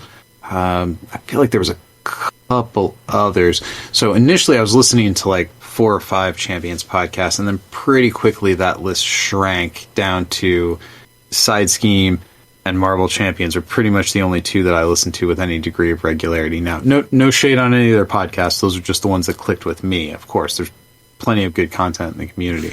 And then Scheme League, it's hard to remember exactly how I heard about it. I think I heard about it on your show. There was an episode where it got mentioned, and as soon as I caught wind of the idea of being able to play Champions, not with some homebrew rules to turn it into a competitive game, but to play actual as intended Marvel Champions and just have like a scoring metric to turn it into a competitive kind of thing, I was all about it. I love the idea of putting, and it's small potatoes stakes, it's just bragging rights essentially. But honestly, that's the most fun, because bragging rights are just the right amount of stakes to where people care and they try, but they're not so much stakes to where people get like mad and do underhanded things or have hurt feelings or whatever. Like it's exactly where I want my level of competition to be. So over multiple seasons now, Scheme League has been just kind of a high point of my Marvel Champions experience, because it's where I have to come and I have to put on my try-hard pants. I can't mess around with silly nonsense combos. I got to play the best cards, and it really is kind of like my peak Marvel Champions experience at this point, because it's where I try the hardest and I don't mess around, and probably play the cleanest games too. I mean, you know how it is in a game where you have to maintain so many different rules. I'm sure there's some slop in my play when I'm playing with the kids. Right. So the specific person who turned me on to Scheme League, I feel like it had to be mentioned in your podcast, but it's hard to reach that far back now.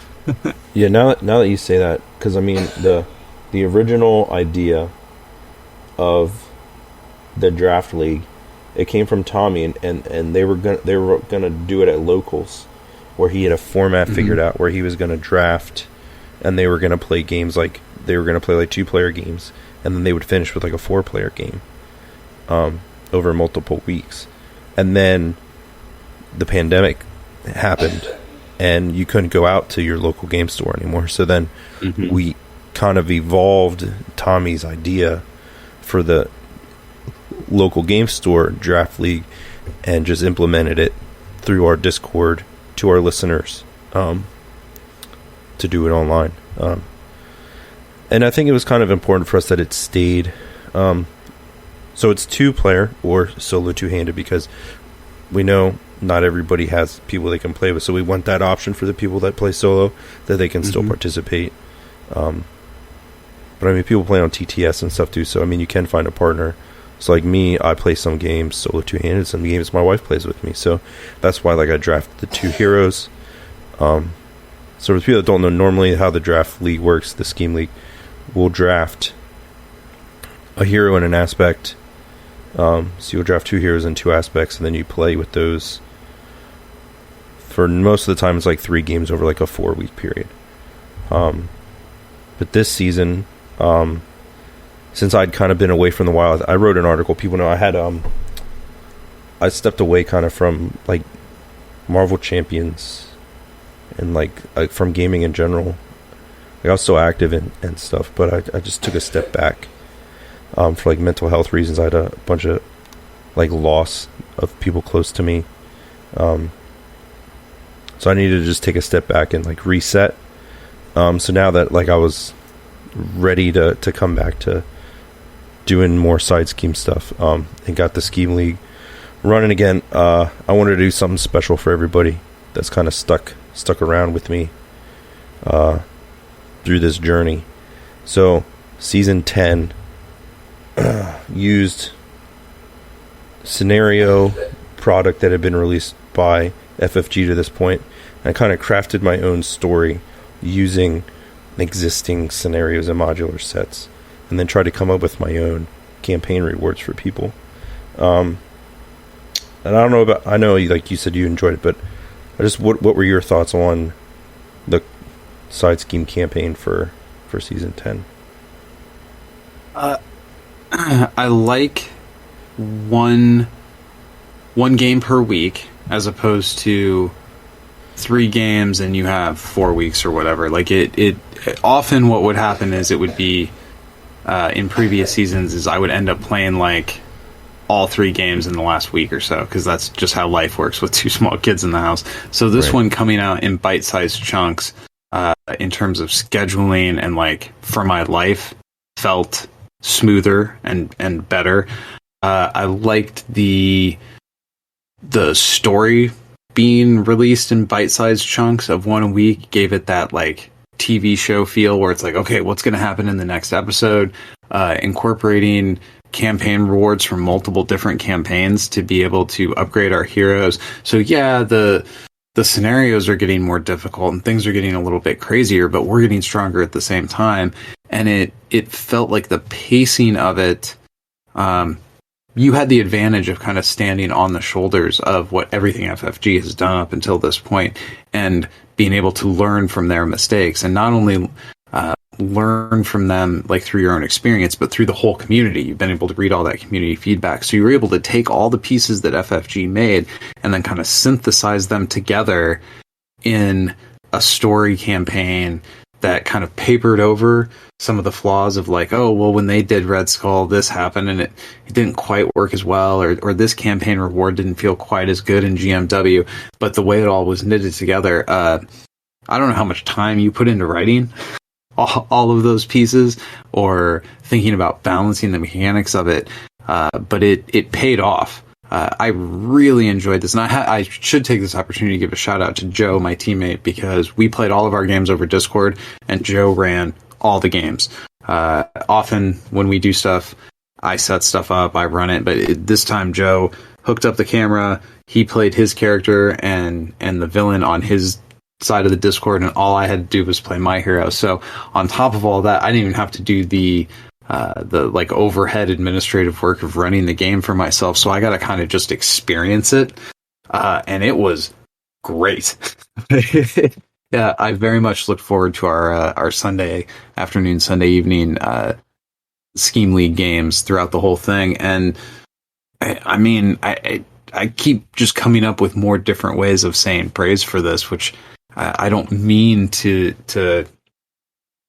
come off as if I'm being effusive or whatever, but it was a great experience. I mean, it'd be weird if I came on your show and was like, yeah, your league sucked. That would be kind of rude or whatever, but well, I mean, I want you to be honest. I mean, if it sucked, sure. It sucked, but well, and generally I am the sort of person who says what I think, you know what right, that's true. Yeah, you're not afraid to. Yeah, that wasn't but this was an idea that I had actually been kind of like rolling around in my brain for some amount of time. Like, oh, wouldn't it be cool to write my own campaign and put together, you know, this hero from here and this mod kit from here. but I had never done anything with it. So then when you said that was what the Scheme League X was going to be, or Scheme League 10 was going to be, I thought, oh, great. Let me see if this idea works before I put any effort into it. And dude, it worked.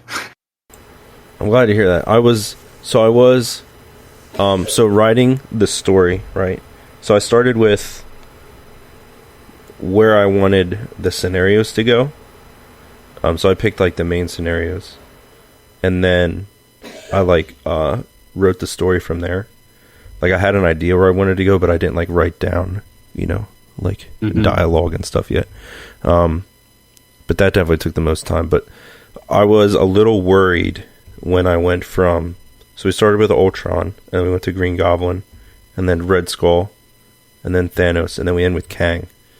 I was a little worried that the modular sets that I was adding, because a lot of them had like 2 or 3, because I tried to make it like thematic and to fit the story. I was a little concerned that we were either going to outpace the scenarios with the campaign rewards, or it was going to get too crazy that it wasn't enjoyable. Like it was a concern I had, because I didn't like play test any of these. I just this is what I wanted to do for the story, for the campaign, for it to work the way I want it to work, if that makes sense. I think week 2 was, or maybe it was week 3. It's hard to remember exactly. There was a week where it felt like we had kind of hit a turning point, where the campaign rewards had stacked up enough. I distinctly remember getting the defense upgrade, and then having Dauntless, because I ended up having to draft protection cards for this season, and being like, oh, that's going to be online all the time now. That's good. And part of it was that I tuned my deck better. I don't play with a lot of protection, so I made some poor choices on weeks 1. I think I tuned my deck between almost every round of the event.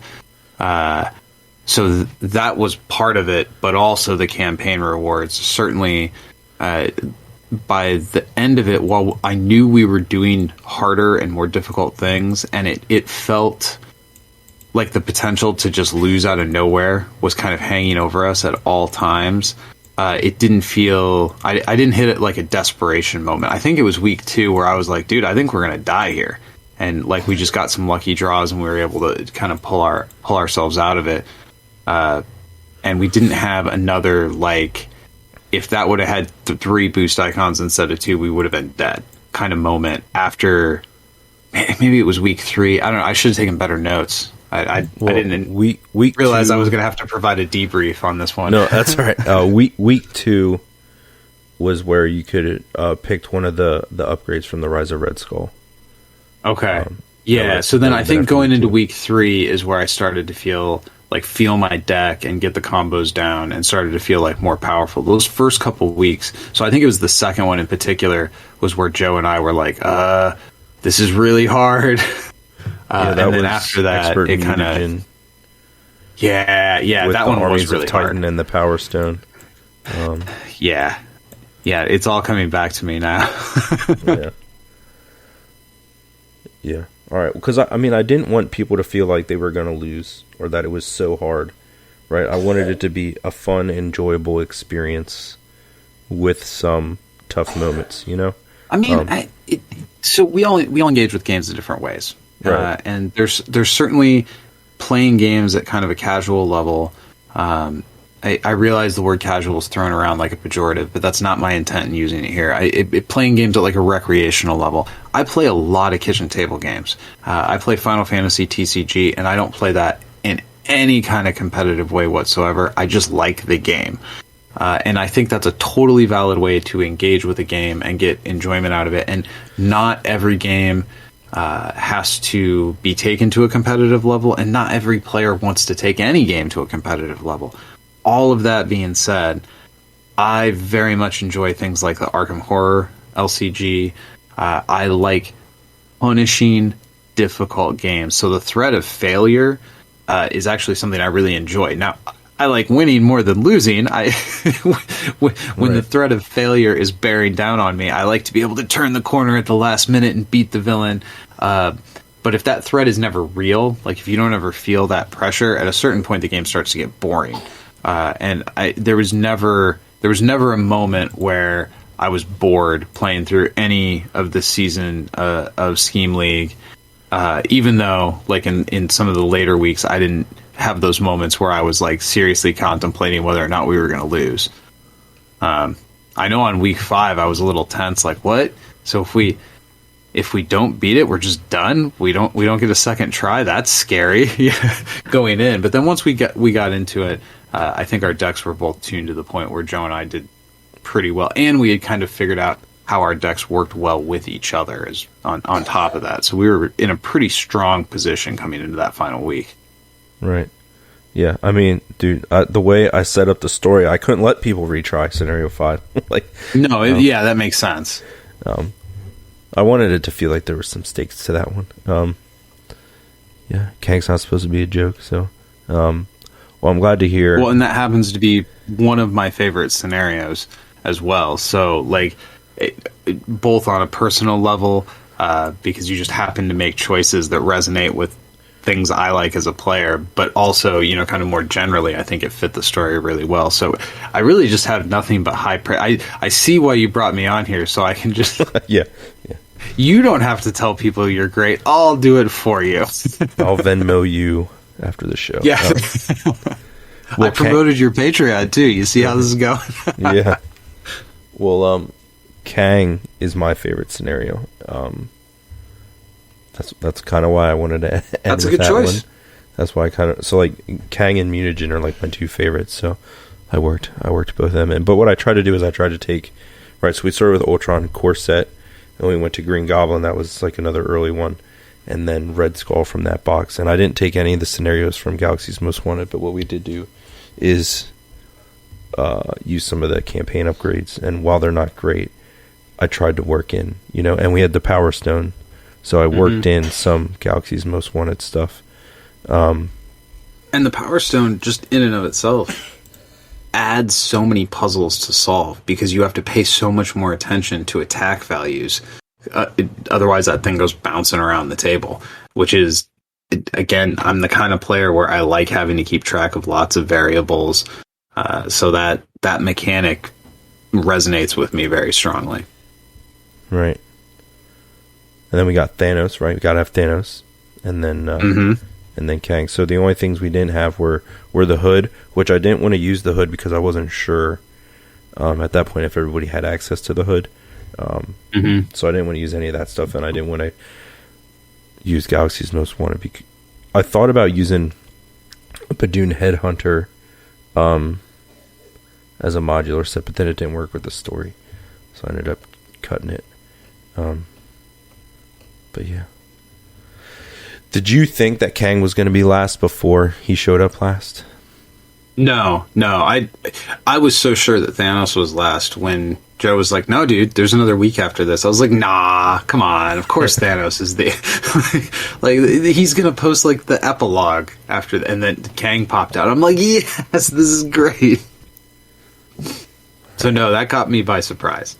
Okay, that's good. All right, well, I'm glad I have someone to ask some of these questions to, because I wasn't sure. I know the feedback I've gotten on it has been positive so far, but I just had a couple more more fine detail questions, I guess. So I can tell you next season I'm not doing a campaign.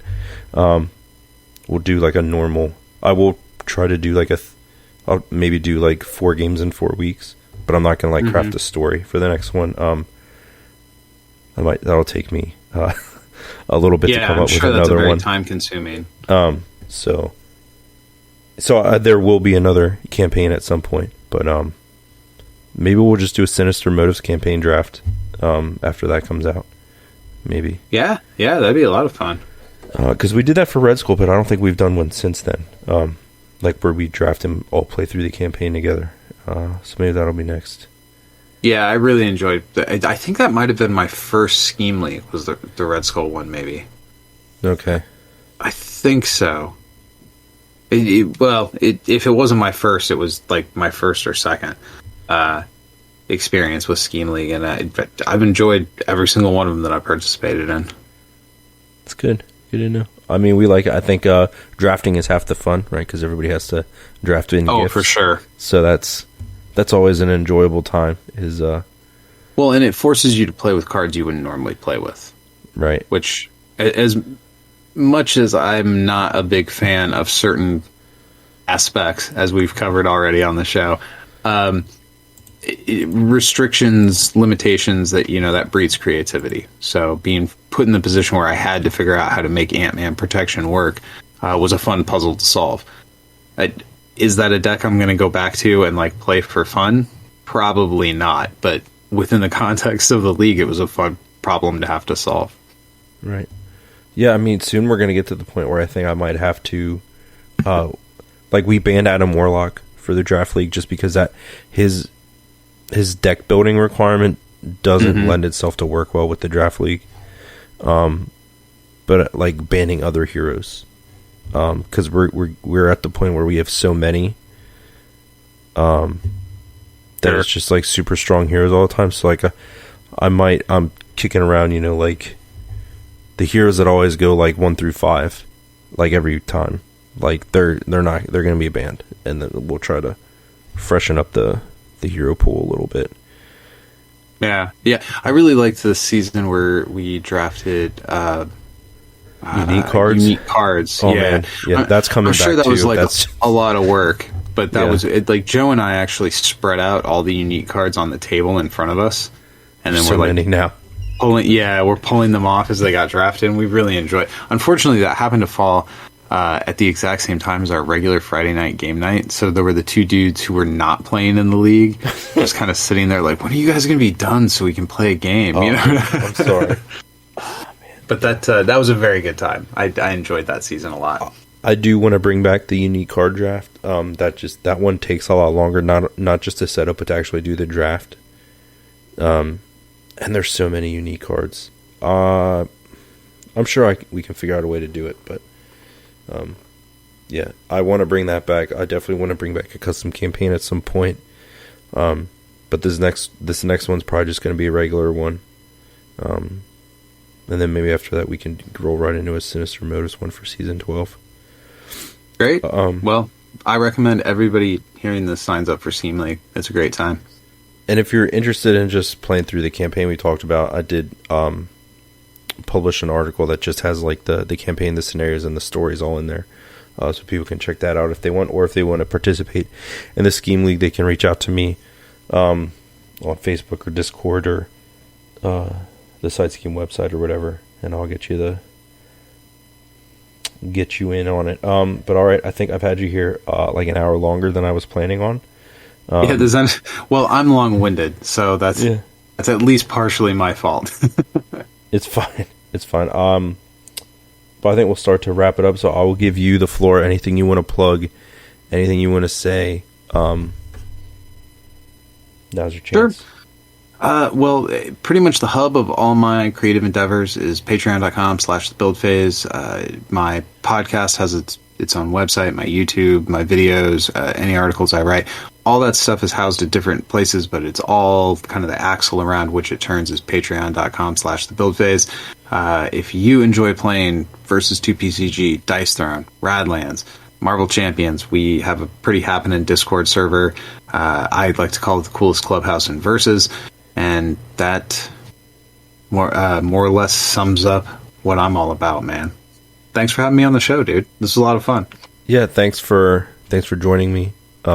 I greatly appreciate you taking the time out of your evening just to sit down and talk some Champions and Versus. It's a lot of fun. I always like talking about card games, so glad to have you. You're welcome back. I'll add you on the list of friends of the show. So now there's Caleb Grace and you as official friends of the show. Oh, dude. Well, if that's the short list of official friends of the show, I am in excellent company. That feels great. Well, Critical Encounters and Marvel Champions Monthly, they're also friends of the show. But for that is also great company. Still an excellent short list. I like to secretly joke that Marvel Champions Monthly, Critical Encounters, and the Side Scheme are like the Champions Illuminati. That's just something I laugh at to myself, just because Like those are the podcasts that like I get along with those guys well. You guys are all secretly pulling the strings of Marvel Champions in the background.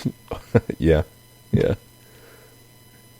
No, not at all. But it's, well, I mean, me and Kennedy Hawk. So like I run like the Facebook group, right? It's just me and him, and we added a third. It was just me and him for a really long time running the Facebook group, and when I like stepped away for a while, we added another moderator. So it's still just the three of us on Facebook with like 8.6 thousand people. That's crazy. And then when stuff with the global community Discord, there was like some changeover, and people suggested me and Kennedy Hawk take over the Discord because the Facebook group runs pretty smoothly most of the time. So now Kennedy Hawk kind of runs the Discord, and I kind of run the Facebook, and then we help each other out. And then there's more mods on Facebook. I think there's maybe, or not Facebook, but there's like maybe 5 or 6 admin / mod on the Discord. So I guess we kind of pull the strings. I mean, the two biggest community hubs are moderated by the same people. But I mean, our goal is just Versus is very similar as well. Like there's a lot of crossover between the mod teams and the Versus Discord and the Versus Facebook group as well. I mean, that makes sense. I mean, I think everybody, right, in all these communities has the same goal, where you're trying to create a positive environment for people to, one, be themselves, feel welcomed, and to talk about a bunch of imaginary dudes and girls. Yeah. Fighting bad guys. I mean, it feels like it shouldn't be that difficult. Like, we're all here because we love the same thing. And, of course, we're going to have differences in opinion. Like, that's what's fun. If we all think exactly the same thing, then there's no point in community. So, we're all here, motivated by the same reasons, and we know that we're going to have disagreements with each other, but, like, why can't we, like, just keep it in mind that this is a human being that you're talking to, and like treat them with like dignity and respect. Like the idea that mods are required at all is a little bit sad to me. Like let's all just be cool. Like we all love cards. Let's be cool together. Like, right. Why are people mad at each other? Yeah. I realize that's a little bit of a childish take, but on the other hand, good ideas often are quite simple. Right. Yeah, it's kind of amazing, like, the pushback you get on some rules. Like, early on in the Facebook, we just had some basic rules, and then we're getting, dudes posting pictures on, like, hentai playmats. And it's like, that's not acceptable. That's not allowed. Well, it's not a group rule. Well, it's like where it is now, and, like, the pushback on that from certain people, obviously it wasn't like the majority, right? But it's usually not the majority. It's usually the minority that's the most vocal. But just the pushback that we got on that was a little crazy,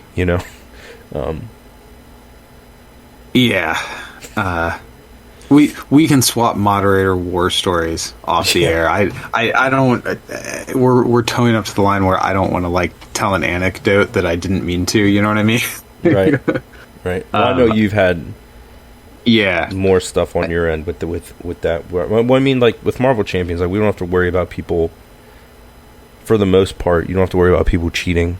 Like those conversations never come up.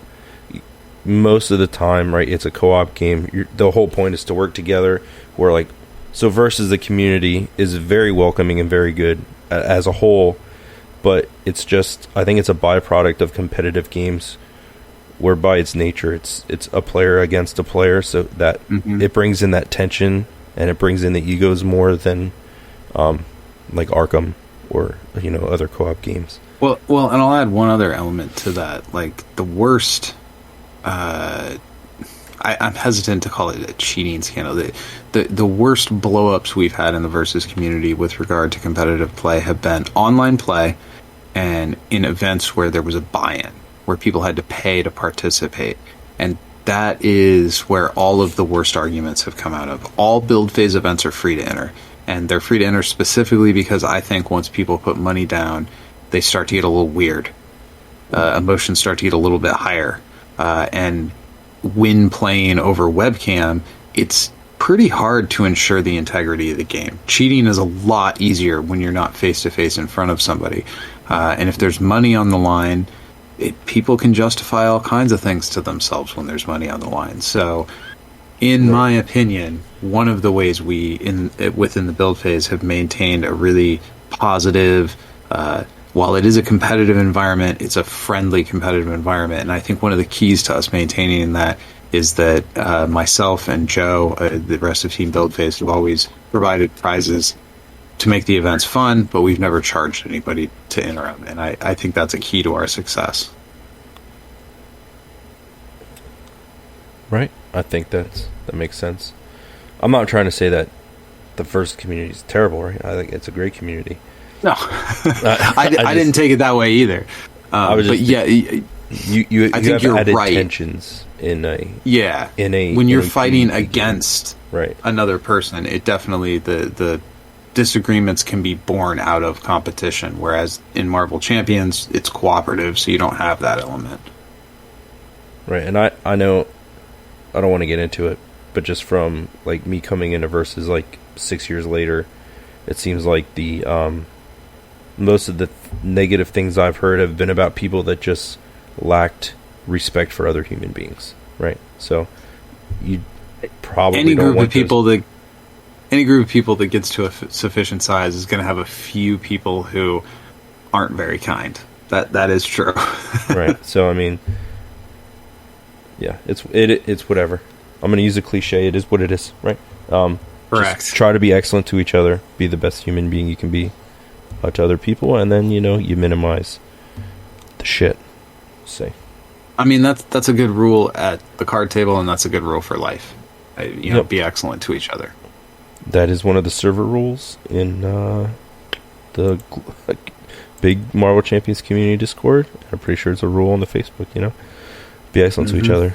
Be nice. We're all people. It's a hard. I get it. The last 2 years have been rough for everybody. So, just try to keep that in mind when you're interacting with other human beings. All right, but that's it. I think I'm going to close it out here. I'd like to thank Mr. Ben for joining me on the side scheme. Another shout out to Fantasy Flight Games and the team there for graciously providing us with spoilers that I could share with Mr. Ben and the rest of the community. Look for Sinister Motives to come out hopefully soon. This month or next at the latest, I hope. And as always, stay scheming, champions. I am inevitable. What does this button do? Alright. And that's it, man. That's I'm pretty sure this is my longest podcast. Yeah. Well, I'm a long-winded guy. I'm sure that's right. I'm sure that's at least partially